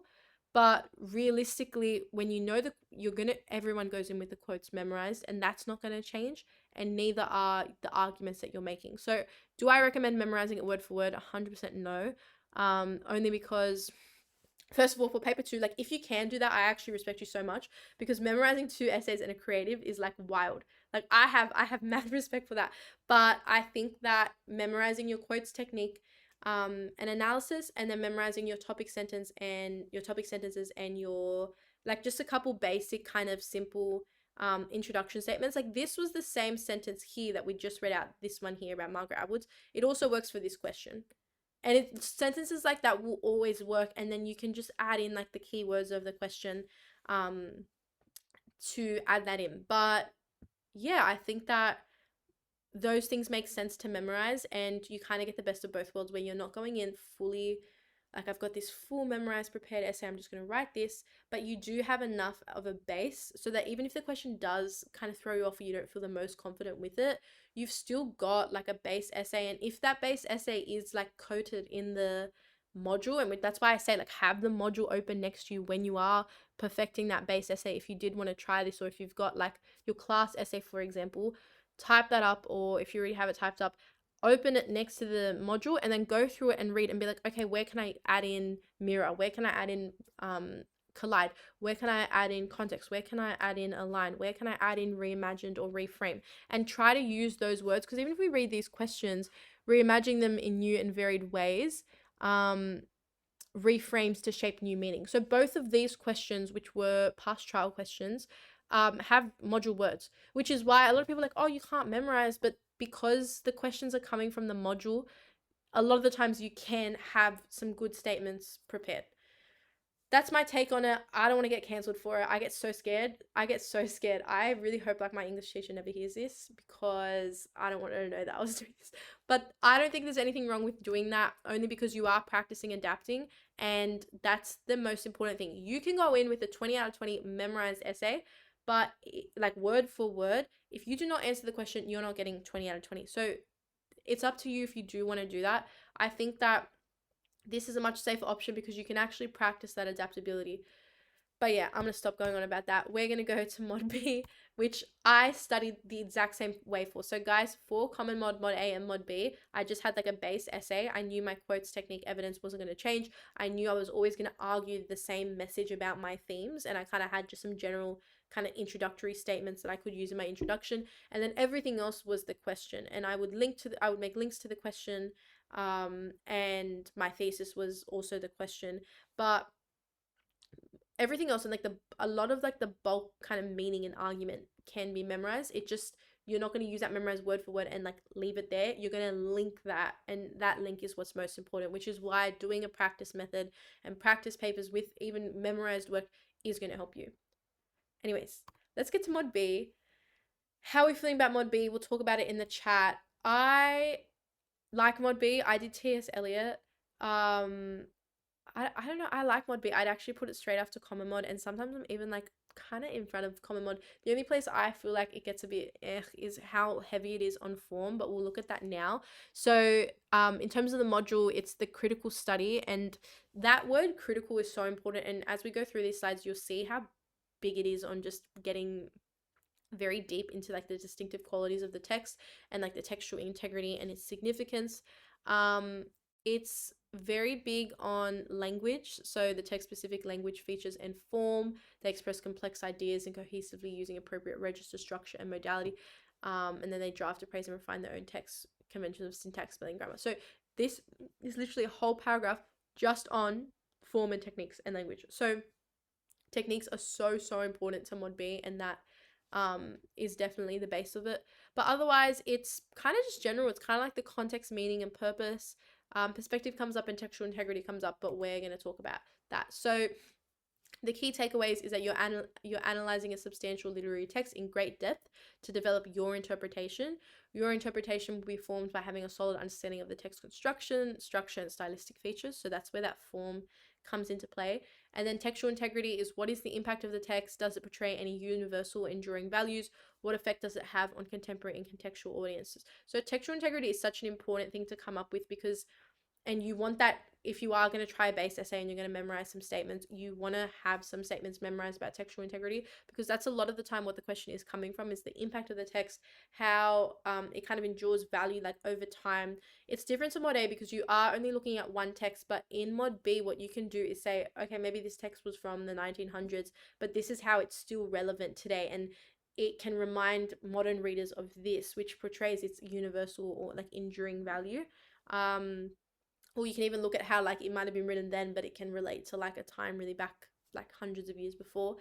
And then does it have on contemporary and contextual audiences? So the contextual audience is the audience of that time, but you also want to look at how does it affect contemporary readers. So readers today, watchers today, the audience today, how does this text still affect us? Like, why are we studying it? Like if it wasn't relevant or we couldn't understand it today, why would we do it? That's really what that's about. So your job is to say, does your text have textual integrity? And spoiler, it wouldn't be on the HSC list if it didn't. And then to apply your personal interpretation of the text to concepts of textual integrity. Now, when it says personal interpretation, I feel like that gets confused a lot, and it is in the module, so it's always like, oh, like your interpretation of the text. And sometimes a question will even say using your interpretation. First of all, some people think to ever use first person, like I think this, I think that. This reminded me of, you are never using first person in anything but your Mod C reflection. That is the only time you will ever use that language. But your personal interpretation, don't think it has to be this super like unique and again philosophical thing like common mod and it's super out there. You can have a basic personal interpretation. Like that doesn't matter. It just matters that you interpret it, and that you can make those connections. So let's say like Eliot is talking about, I know in Hollow Man he's got a quote about idolship and how like they worship like false gods. You could make a link to the enduring value of that now and how highly our society puts celebrities and like TikTok influencers, social media influencers on a pedestal, for example, and they kind of like idolize sports people. And you could just make an example of that. And that's a personal interpretation, but that's not this really out there thought. That's something that a lot of people think, but you're making that interpretation between the two. So that's just an example of what to do. Now, they can give you different questions. These are some of them. Sometimes they, again, can give you an extract from the text. But if they do that, again, you can just refer to it once and they'll still have like a main question. To what extent does this statement, so you'd be saying the extent. This is also an extent question. But yeah, the questions can be super specific, which makes Mod B a bit harder to have a pre-prepared kind of base. I know for Mod B, writing a base essay and just having something that like you memorize and you draft is a bit more difficult, only because if it is like super specific or it is on a specific theme, like what are you going to do? But in that case, your quotes, technique, and evidence always stay the same. I know for T.S. Eliot, people really worry with having like an essay because they're like, what if it doesn't fit? Like how am I going to adapt it? But his poems will always mean the same thing. They always have the exact same context. The techniques always have the quotes always have the exact same techniques. Like these things don't change. I don't want to sound repetitive on here, but I just feel like it's drilled so much into our heads. Like don't memorize, don't memorize, don't memorize. But there's so much in the essays that do stay the same. And for preparing like all your other subjects, not all of you guys, most of your other subjects, especially the humanities subjects, are memorizing. It's just memorizing content and then you're going in and applying it. And I feel like English is exactly the same, and that shouldn't be the advice, because realistically, like you're doing all these practice responses in class, you're going to use the same quotes and the same techniques and the same evidence. But these are different questions that they can give you. Now, for critical analysis, there's a couple things, and this is where students do lose marks, is that they're just lacking the critical analysis, and that is what's stopping you from a band 6. So if you kind of scored like 15, 16 in your internal for Mod B, a lot of it could have come from not doing these things. So highly sophisticated in-depth analysis, they do really expect, especially for Mod B, just really sophisticated, deep analysis. They really, really want it, because it is a critical analysis. So because it is critical, it needs to have that level of sophistication, and they do know that you've had it for at least a term, so there is that expectation that you know it in quite some depth. Personal interpretation of meaning is just, again, like that example I gave before, just like your own interpretation of what it means. And even though it's like personal interpretation, a lot of the time we're all just using like the Google interpretation or like whatever our teacher like annotated on during reading or watching. The impact on the audience, and on audience you're doing contextual, which the audience at the time but also the audience then, and then the judgment on the effectiveness of it. So how effective was it in impacting the audience back then and back now? Highly sophisticated analysis to achieve it. Identifying multiple techniques is a good thing. Identifying more difficult techniques, this goes against common mod, but realistically, like I just said, they know you've had the text for and you've been studying it for at least a term. Some people have had it for even longer and they did Mod B earlier. So more difficult techniques are preferred. And then analyzing the use of form. For identifying multiple techniques, we've got this quote here which has the repetition of Sundays, euphemism, the condescending tone, and then it's also an ironic juxtaposition. I'm not going to go in and put all 4 techniques, obviously, but pairing up techniques is such a good idea for Mod B, only because it does sophisticate your analysis and it does make it more critical in that sense, because it's clear that you're looking deeper into it. You're not like, oh, the repetition of, like, imagine I put this whole quote and I'm like, the repetition of Sunday. But I was like, instead I could say the repetition of Sunday paired with euphemism creates a sense of monotony and futility of lower class routines. And it just adds a bit more of that kind of critical factor. I don't know. I think of critical and it just sounds like they're just expecting more. Like they just want a little bit more for Mod B. And out of all the essays, Mod B is where your language needs to be like peak and your techniques need to be peak. Like I know I said for common mod, like use tone, and it's not that you can't use tone, 100% it's here, but you don't want to be like reusing like really, really simple techniques over and over. The more complex your techniques are and identifying more difficult ones is gonna make it more of a critical analysis. You want it to sound like really professional and really like enlightening, like really insightful, your Mod B essay, because it is a critical analysis. So we've got the epigraphic allusion here, juxtaposition, the synecdoche. So there's so many different difficult techniques, but the thing is, because you can prepare your quotes, you can also prepare your techniques. So get that ready in advance.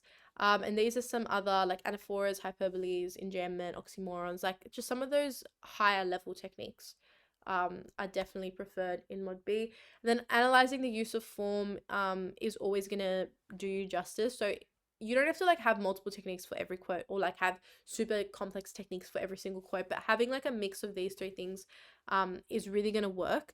And these are just some examples of how you can analyze form and use form and link to form, because a lot of the time form comes up in questions.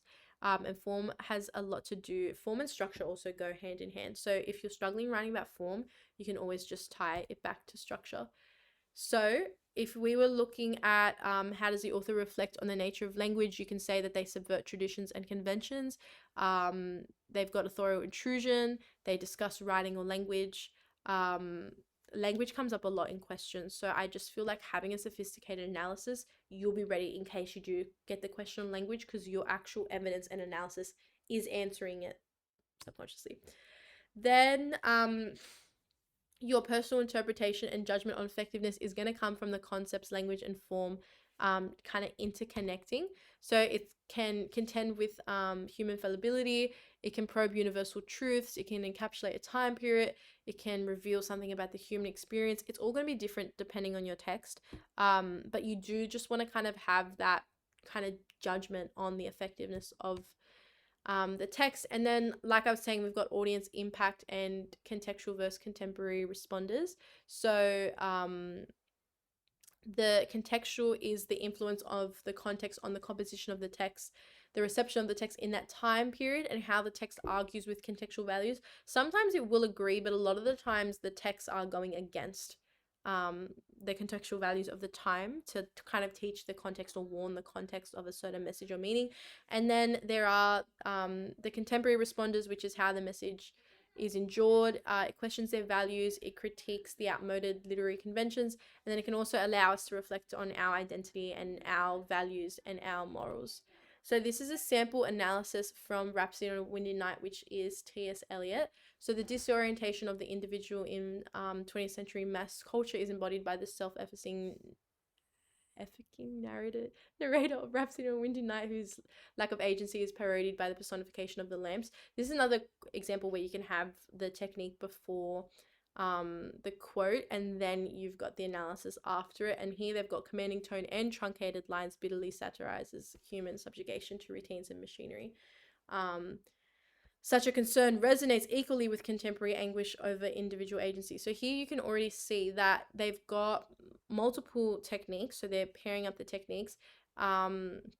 They've got the truncated lines, but also the personification. And then they're also doing that enduring value and showing like how it resonates with the contemporary and like our current audience. But they've also got the context. So this is like, I'd say, very strong exemplar, only because it does all those things, but it doesn't seem, I feel like when you look at these slides and you're like, oh my gosh, I have to do all these things, it seems like a lot, but this is just like 3-4 sentences, and it's doing all of it really nicely. So I definitely recommend just having a look at this and just kind of using this as a guide, that you're going to talk about context, you're going to pair up some techniques, you're going to make a link and have that personal interpretation. That personal interpretation is here. So a lot of the time your personal interpretation will be when you make connections to the contemporary context of today. So when you're integrating scholars, it's up to you guys if you want to do it. You don't have to, and you still can 100% score a band 6 without doing it. I know in my internal I didn't use one, and I got 19. So you don't need a scholar, but it will enhance your analysis. So it's up to you. If you do want to add it, I wouldn't honestly do it more than once. Add a max twice, because it's, again, the module itself is a lot about your interpretation, and the module doesn't require a scholar. It's just one of those things. And if you guys haven't ever heard of it, what a lot of band 6 students will do, they'll go find like a critic comment on their text that is just going to back up their argument. So maybe they made an argument, or they've got the personal interpretation that the agency of machinery mimics our lack of individual agency to technology today, or to artificial intelligence today, for example. And then they'll go and find a scholar who also agrees with that statement, and they'll say, this is supported by critic blah blah who commented, and then have the quote. So first of all, it's not necessary. I did it in my HSC and I just had one, but it's just to support your point. It's not to bring up a new point. It's not to argue your point. It's literally just like, oh, I think this, here's proof that it's true. And you're pulling out a critic. But guys, it's not necessary. I don't think you need to do it at all. It can just add that kind of critical element though. And it does sophisticate your analysis. So if you are going to do it, skim read for concepts, summarize critical readings into a few key dot points, and pull out succinct quotes, like just really simple quote. Again, don't do more than 2, but if you are going to do it, 1 is perfectly fine. They're not expecting it. It's not actually in the module. It's just something like just a step up, to kind of step up your writing. And you can paraphrase them to support your point. But getting bogged down in details and academic jargon, like you don't need to say like this critic like was born in Pennsylvania and studied at the university. Like, they don't care. Like, we don't need it. You don't want to spend too much time looking into the reading. Like, it's just such a little thing. Like, it does add to your writing, but it's not going to make your whole writing. Like, you're not going to have a 12 out of 20 essay, and then you add in a critic quote, and your mark is like, you know what, full marks because you put in a critic quote. Like, it's not like that. You don't want to pull out quotes longer than a sentence, because you just want like a really simple, like, oh, this critic also like supports this statement, or supports this meaning, or supports this interpretation of the text.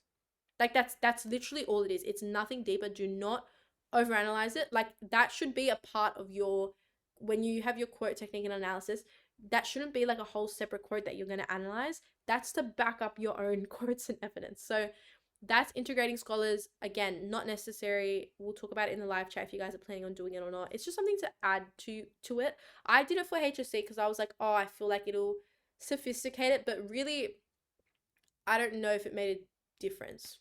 I don't know if it made much of a difference, because my analysis was still the same. It just backed up a point. So it's just something extra that you can do if you do have the time to fit it in as well. There's no point. If you cannot finish writing your Mod B practice in 40 minutes, don't add a scholar. Because it's not necessary. You don't have to. It's just one of those extra things. And now we're going to talk about writing with flair, which is all about having an opinion, adapting structure, clearing clever expression, unique analysis, critiquing your text, analysis that flows, introducing rebuttals, varied sentences, and specific verbs and figurative language.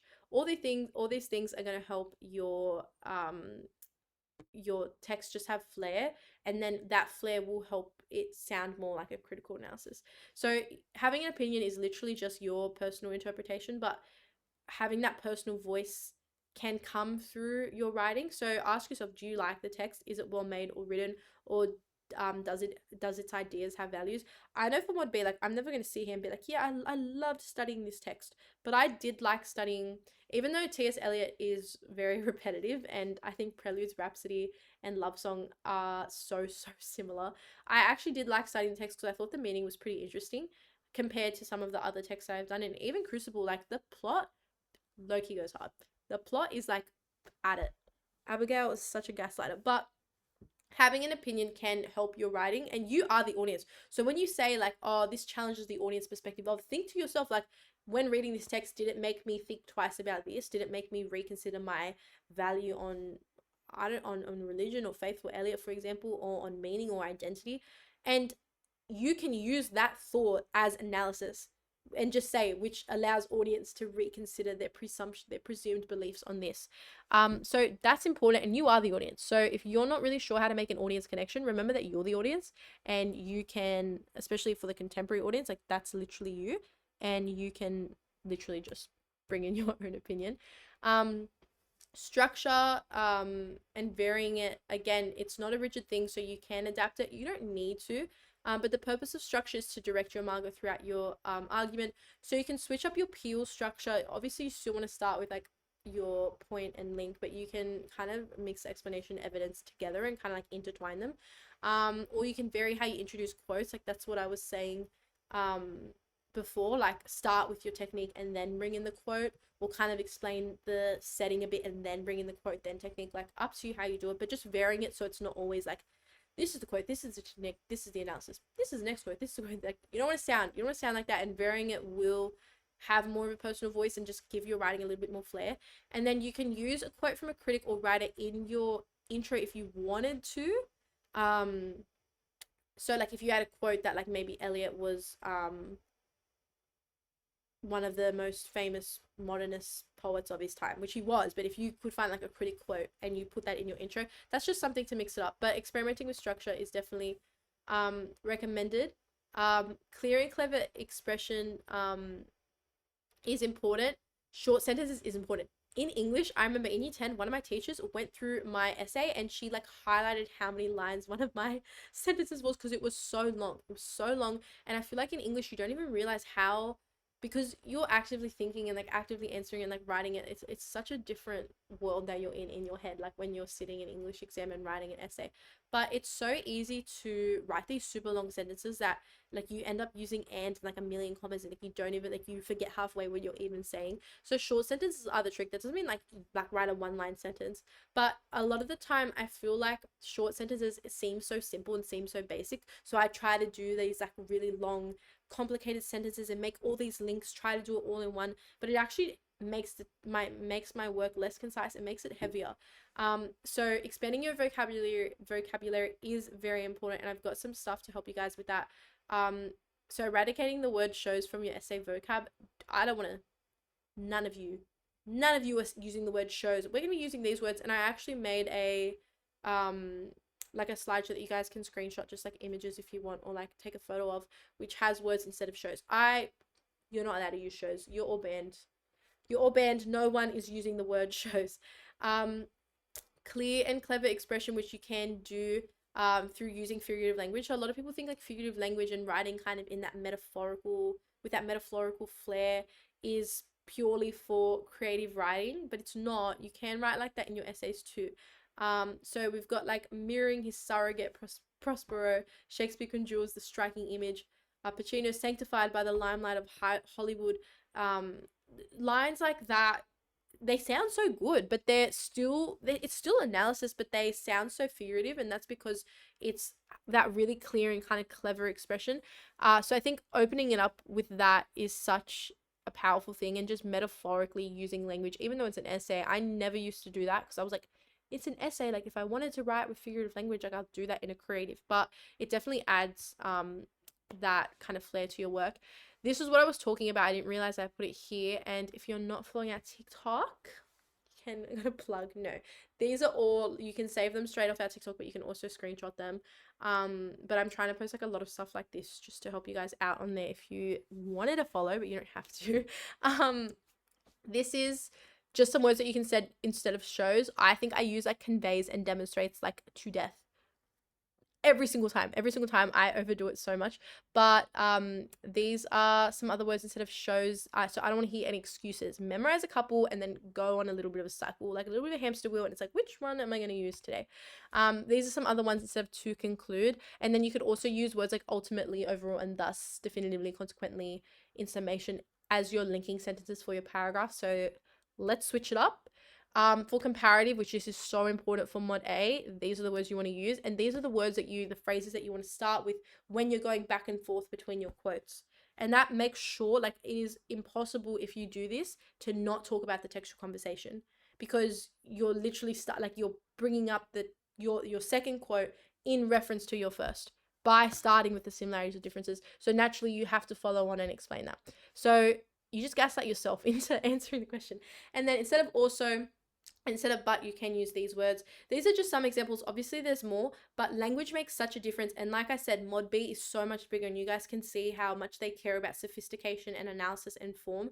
So the more sophisticated, I feel like I don't want to say like the smarter your essay sounds, but seriously, the smarter your essay sounds, you don't, let me disclaimer this. You don't want to like pull out, those people who just use the most outrageous like synonym.com, like literally sound like synonym.com when they talk like words, and it doesn't even make sense because they're using so many big words that it doesn't make sense. Obviously not, but mixing a couple like kind of strong higher vocab words with lines like this, it just chef's kiss. Chef's kiss, it's gonna do the job. Anyways, that's mod B. I'm so sorry we're at mod C. Mod C hater. Mod C hater, but guys, we'll get through it. In my defense, I really did improve in mod C. I say like, ugh, I don't even want to sound like that, but I didn't like mod C only because I just don't like creative writing. Like if I wanted creative write, I would go back to NAPLAN. But I did jump 2 marks between my trials in HSC. No, my internal and my trials, which is the goal. And that should be your goal. I think going into trials, have like a goal, like I'm trying to get this mark in this section, this mark in that section, and take your internals and be like, okay, I want to get 1 mark higher here, 2 marks higher here. And definitely use your internals as just kind of a guide on what you're aiming for, and obviously aiming to improve. Let's talk mod C though. This is the rubric.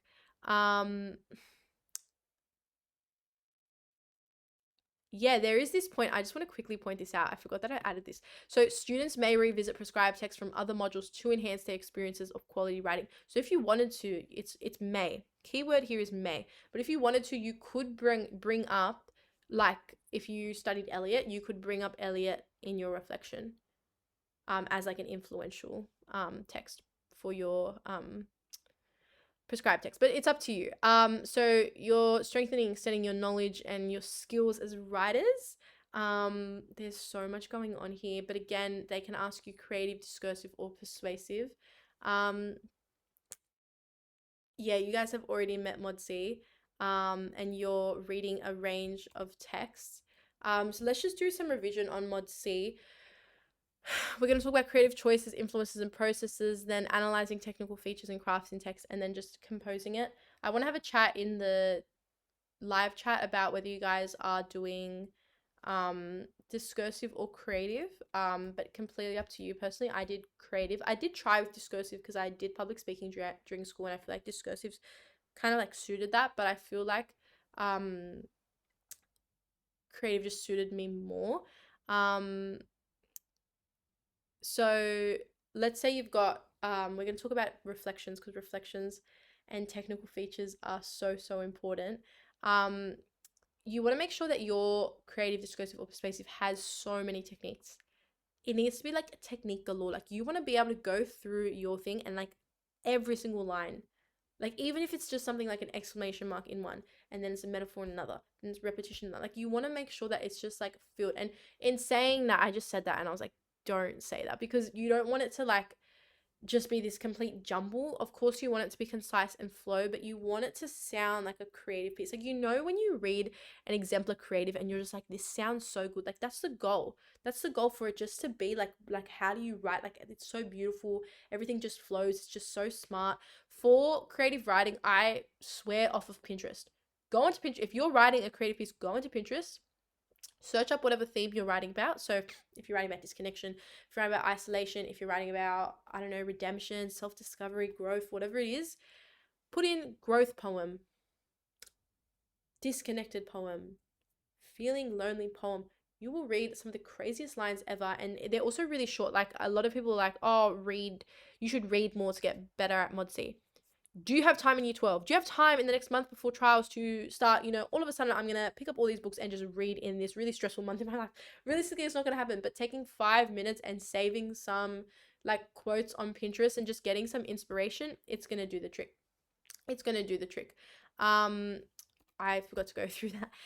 But this is how you can incorporate technical features, because the more features you have in your text, not only are you going to get a higher mark for it, but in the reflection there is more to talk about, which is so important.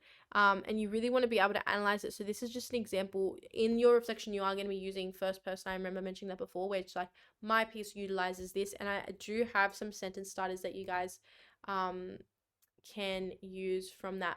Let's talk about what a discursive is, because I feel like I honestly did not, even though I had written a discursive, I feel like I didn't know until trials.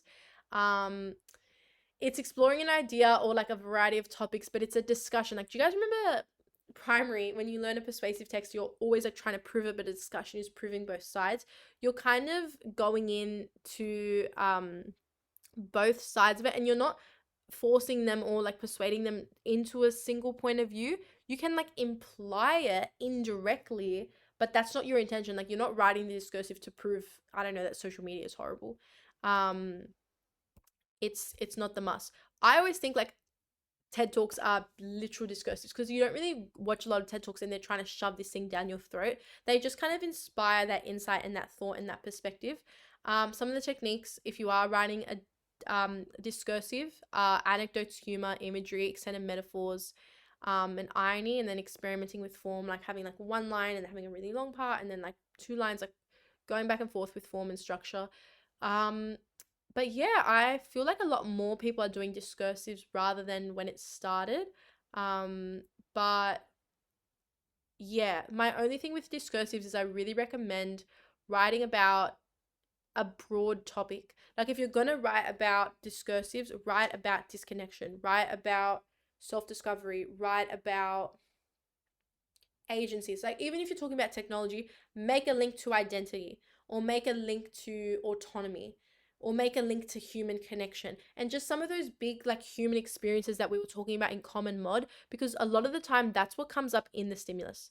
That's what's coming up in the stimulus. So these are just some of the features that they can use, and we just kind of spoke about them now, where you're using like really engaging imagery. It can be open-ended, the resolution, or it can be reflective. It's up to you if you want to kind of have that ambiguous ending. It's mainly using first person, but it can use third person. And these are just the different types of kind of books that you can use for the different texts. So let's say you like your topic was books, and your kind of theme was books. As an imaginatives, I could talk about like a talking book, or like books as like a metaphor for like a character's life, and like the book of the character's life. If it was a discursive, I'd talk about the role of books in education, the diversity of books, the growing competition between paper books and electronic books. So I'm not proving anything. Persuasive is paper books versus ebooks. I'm proving it.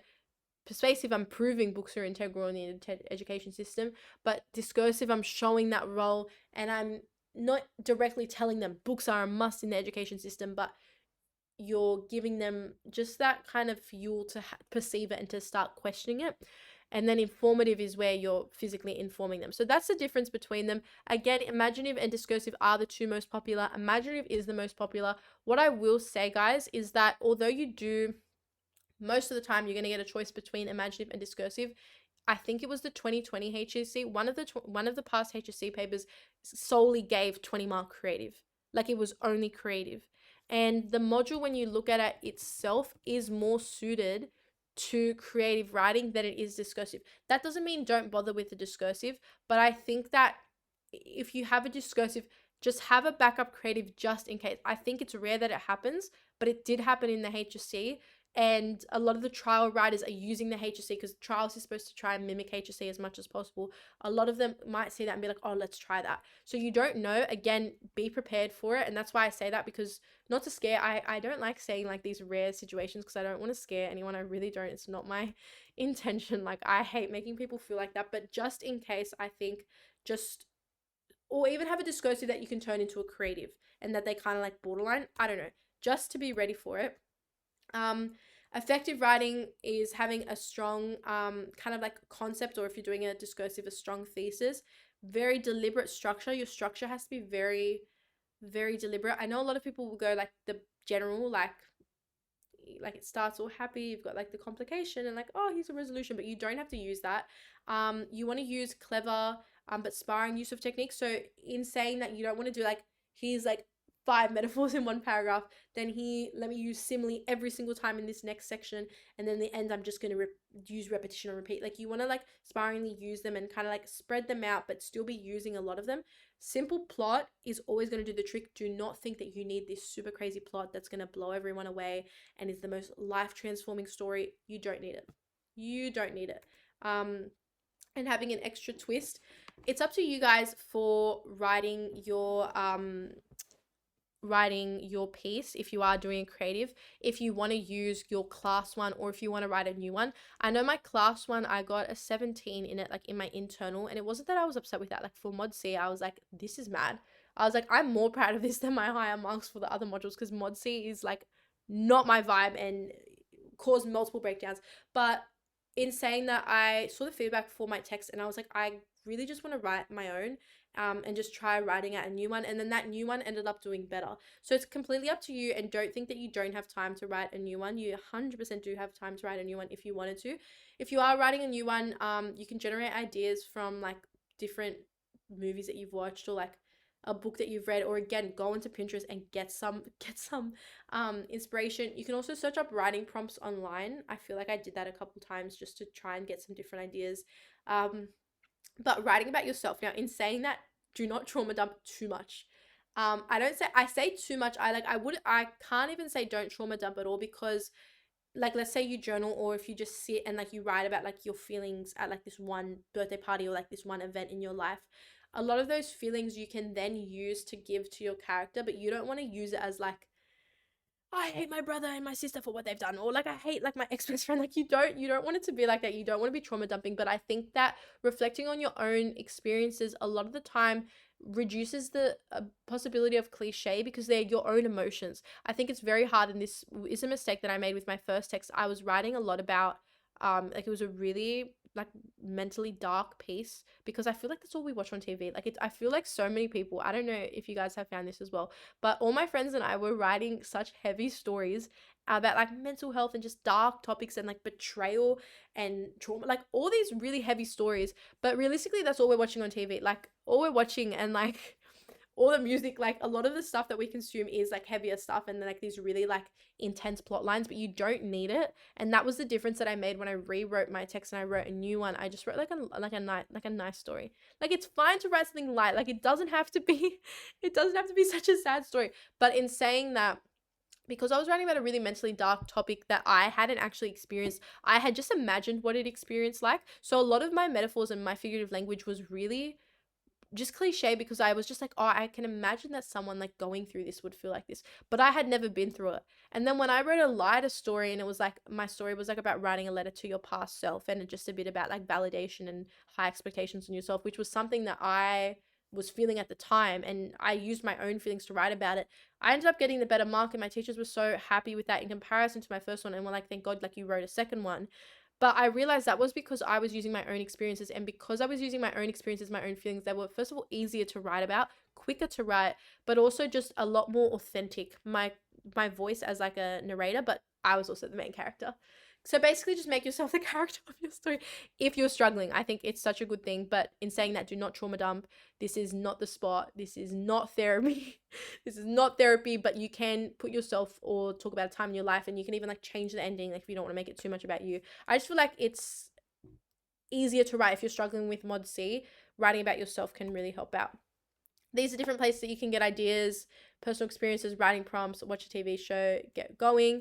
You can use your favorite locations, write from your favorite character's perspective. Guys, you can do so many different things, like a family history or a family holiday or an object, or make like a metaphor out of something. You can literally write about anything, just as long as it's got like a good plot. It doesn't have to be super like crazy. Realistically, I don't recommend crazy plots, only because it's very hard to get into it, especially if you only get a 10 marker, which you have to be prepared for. write a first draft. This is what I do. If you are rewriting it or if you are like perfecting it, use your first draft, let it be terrible. Like, I seriously would set a 30-minute timer and I was like, just write. Like, I don't care how bad it is, just have something. And then come back to it, like, give time. You're going to read it over again and think, like, this isn't right. Like, how am I that bad? But then you can spend time revising it. You can cut out cliches, telling and not showing, which is the biggest thing. That is like the number one feedback in creative writing and in discursive writing, that you're just telling it and you're not showing it. The only way to show it is to add techniques and to write figuratively in that sense, where I'm not saying like, oh, I feel horrible today. I'm saying the rain resembles the state of mind, like whatever. You can stand out by experimenting with forms. So that was something that I did. I did a letter for mine and I had like a letter extract. Or you can do like fragmentation. You can do like a non-linear timeline. You can go back and forth. And this is like with unique narrative voice as well, where you can have like an unreliable narrator, have like an unlikable protagonist that like your marker hates. You can like have past tense and present tense, so start with a memory or flashback and then go back, or maybe like all of it's written in the present and then like all of it's written in the past and it goes back to present, like whatever. I think stuff like that really makes you stand out, even if it is a simple story. This is an example from the 2019 HSC. So they've got twice before a book had turned him inside out and altered who he was, had blasted apart his assumptions about the world and thrust him onto a new ground where everything in the world suddenly looked different and would remain different for the rest of time, for as long as he himself went on living in time and occupied space in the world. Now, this was a 10-mark imaginative, discursive, or persuasive, and then a 10-mark reflection. Even though the stimulus is about a book, you did not physically have to write about a book. You could put a book into your story that you memorized, or like a piece that you like went in and you kind of like, I know what I kind of want to write about. Or you could do like a metaphorical book, like the book of life. Or you could link it to education, or like anything that books, or like wisdom, like whatever books are a symbol of. You do not have to take the literary meaning. And once you see that and once you understand that, and that's why it's so important to look at different past stimulus questions, even if you don't sit a full past paper, like it doesn't matter. Even if you don't want to sit like 10 past papers, look at 10 past paper questions and just sit and think about them and think, how could I adapt my story to this, both literally and metaphorically, or either or? Because you don't want to go in there and like, oh my gosh, no, I have to write about a book, when you could just, if you had a story about identity and you were switching between maybe your 10-year-old self and your 20-year-old self, then you could talk about like the book of life and like start at like chapter 1 and do like a different type of structure, and then, or chapter 10 and then chapter 20 for their ages. Like, I don't know, you can switch it up, but don't think that you have to take it literally.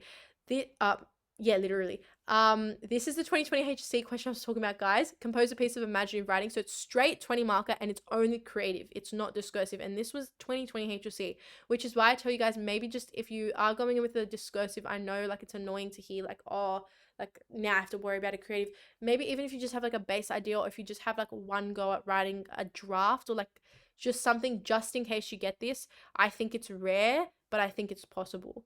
I think you're much more likely, obviously, to get the option. 100%. You're a lot more likely to get it, but there is the chance. Like, you can't be sure. And just because they've done it before, good to have it. In saying that, the counter is like, oh, well, if I have a creative, do I need to have a discursive? They haven't done that. Doesn't mean they can't. But will they?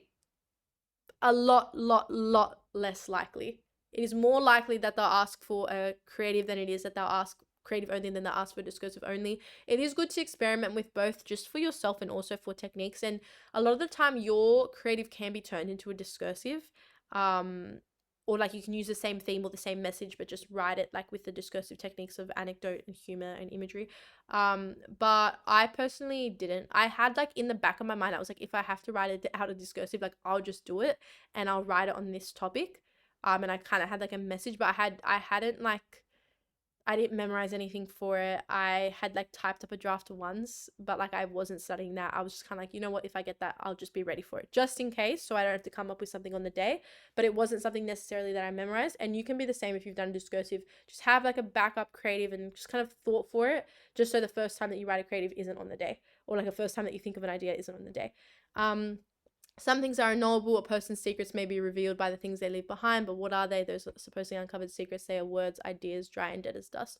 So you're not required to write out the extract as part of your response. So you can always just imply, like you could just write a whole story about like a secret about a character, and not use any of these words. But in saying that, you still can. You can start it with this, you can end it with this, you can take parts of it.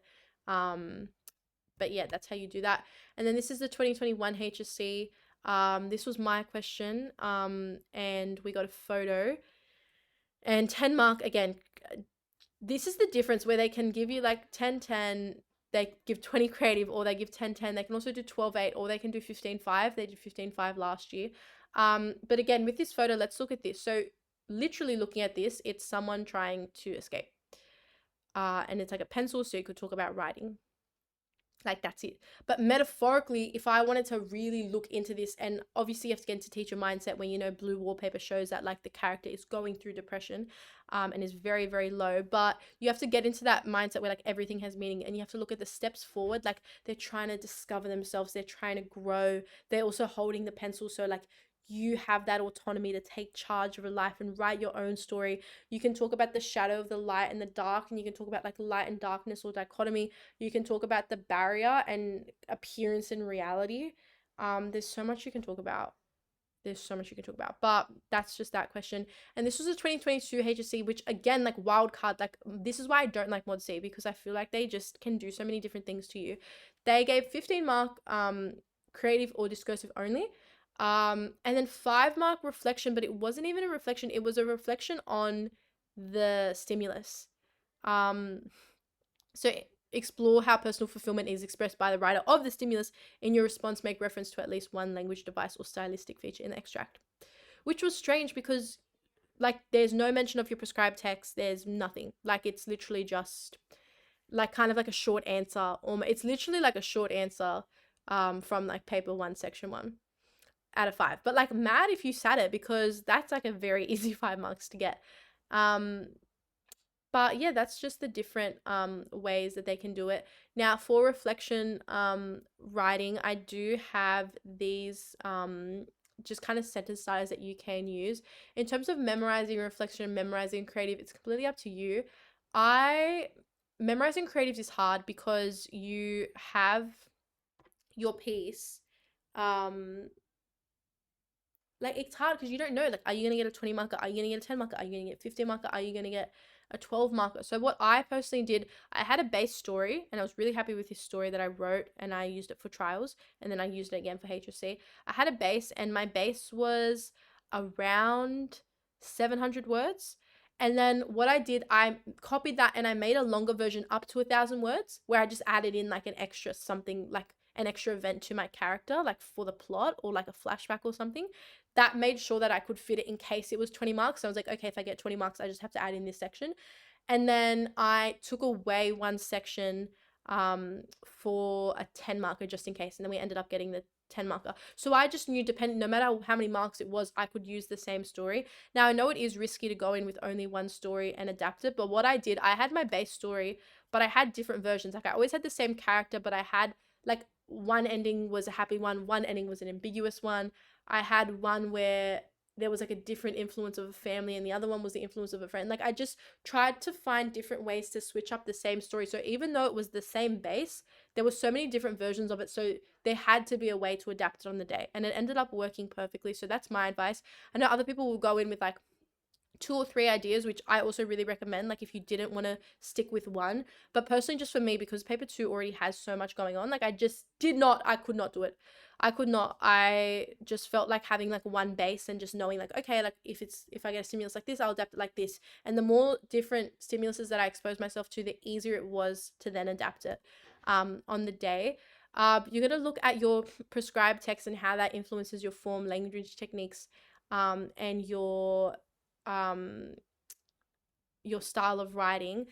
So this is like a prescribed text, and we've just got some of the techniques here that like can help like serve your form. So form can go from like the person that you're writing, but also the structure that you're writing from. And then we've got just some more techniques here, just so you guys, when you come back to the slides, if you want to download them, you can just be able to identify that analysis and what that technique does. This is for spotty hand and villainous. So you want to look at like what voice Atwood is adopting, because I know a lot of she is one of the most popular prescribed texts for Mod C. And some of the techniques that she really uses is first person rhetorical questions, referencing other authors and humor. So that comes up a lot. You want to like imitate and like use the same technique with the same purpose, or you want to use the same technique or a new purpose. So if you're like, okay, Harwood did this to show the reflection of coming of age and of in childhood, and then you want to say, I also did this to show the reflection of coming of age in childhood. Like you can do that, or you can say, although Atwood uses a metaphor to reflect the changing attitudes of childhood, I wanted to show the similarities and resonances between them in mine through my own metaphor. So this is how you would imitate it, where you'd use like similarly, and you can kind of make that connection. While if you were transforming it, you'd use a different kind of analysis to transform the use of the form. And this is how you can transform the voice. But the reflection is literally like a short answer mini essay. Like, and you really have to hype yourself up in it. You really do. I recommend using this structure and just kind of making sure that you talk about the aim. So what was your aim in writing the text? Like my aim was to reflect the significance of human connection instead of isolation. I don't know. Your inspiration is your prescribed text. The structure is like, are you using first, second, third person? What's like your plot structured in? Your language is all your techniques. And as you're going through all that, you're evaluating all of that. This is a sample reflection intro. So whilst writing my imaginative short story, The Edge, my aim was to create a text that demonstrates how genuine connections to others brings us meaning and purpose in life. Again, it's using that first person and it's got that aim. And like I'm creating a text about this message to do so. And then this story specifically was this meaning, and it's got the techniques, characterization, imagery, and monologue. So you'd want some of the main techniques that you're using in your introduction just to show your use of language, which then allows you, and you're having that evaluation here. But I wanted to share this with you guys as well. I also have this on the TikTok. I promise I'm not vlogging.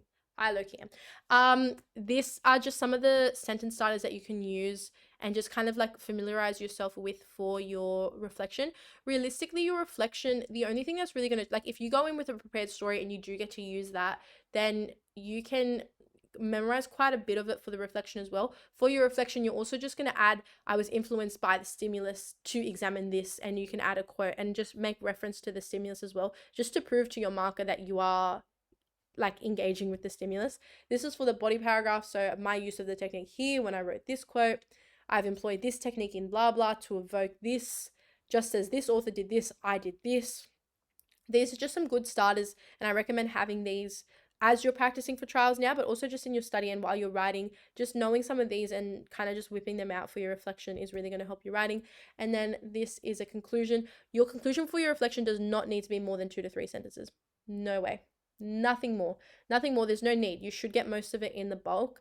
Obviously your module essays should be hitting like 3 to 4 plus, but for reflection, just super straight to the point, 2 lines and you're done. And yeah, you want your like prescribed text technique, then the quote, and then the link to their purpose, and then to show how you were influenced by it. It's really just going back and forth. It's just like, I wrote my text, I was influenced by them. You can talk about how you were influenced by them stylistically. So if your prescribed text uses a certain technique, then you'll talk about like that technique and how you were inspired by that technique to use it in your own. Or you can talk about conceptually. So like Harwood talks about like maturity and coming of age. So you can talk about, I was influenced to also examine maturity through this character.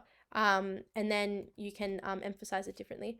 But that is all, guys. That is the end of the lecture. I hope you guys got a lot out of that. I know I kind of rushed mod C, but we do have so many resources for free online and also on our YouTube if you wanted to learn a little bit more about mod C. In terms of mod C, I just really recommend having a broad story. Please look at as many stimulus examples as possible and practice adapting a base story to that. So if you have an idea of like, I don't know, a girl in like a grocery store, for example, and she has a really nice encounter with like the worker and it makes her believe in human connection after she had a bad day and something, and then you can just talk about like the kindness of humans. I don't know, something super simple, doesn't matter what it is. If you have that idea and you can look at a stimulus from, I don't know, the 2020 HSC, 2019 HSC, and you're like, okay, can I adapt it? How would I adapt it? Am I going to do it metaphorically? Am I going to do it literally? That's going to help you so much. My biggest advice for trials is question exposure to the max. Look at as many questions you can and practice adapting your work to it. Go back to your internals and take the feedback and try to apply that throughout. But number one is question exposure and adapting. You don't necessarily have to do that in full past papers like I was talking about before. You don't have to set a 2 hour timer. You don't have to set a 1.5 hour time and do the full paper. You can just do sections. And if you aren't even feeling good with that and you're struggling with procrastination, which is so real and so valid, and you don't have to feel bad about that, that's completely fine. Just sit and your study is just going through past questions and thinking, okay, how could I answer this? Or even just write an introduction to one essay question. You don't have to write the whole thing, just write an intro, or write a thesis and just write a thesis to 3 separate questions instead of writing a whole essay. It doesn't have to be, don't restrict yourself into thinking, I have to study this way to get this mark, because it's not like that at all, no matter what you hear online. Anyways, I wish you guys all the best in HSC. If you enjoyed this lecture, we are going to have final revision HSC lectures coming up. I wish you the bestest in trials. That's not even a word. So welcome to my HSC English Advanced lecture. But I wish you guys so well in trials. I hope it goes well. Please remember that it is it's not scaled and your mark is completely raw. While in your HSC you won't find out what you actually got, you'll just get your scaled mark. But all the best. I think you guys are going to smash it. I respect you so much that you came to this in the holidays, or that you've opened this, because you're going above and beyond. And I'm manifesting band 6s for all of you guys. Thanks, guys. Have a good one.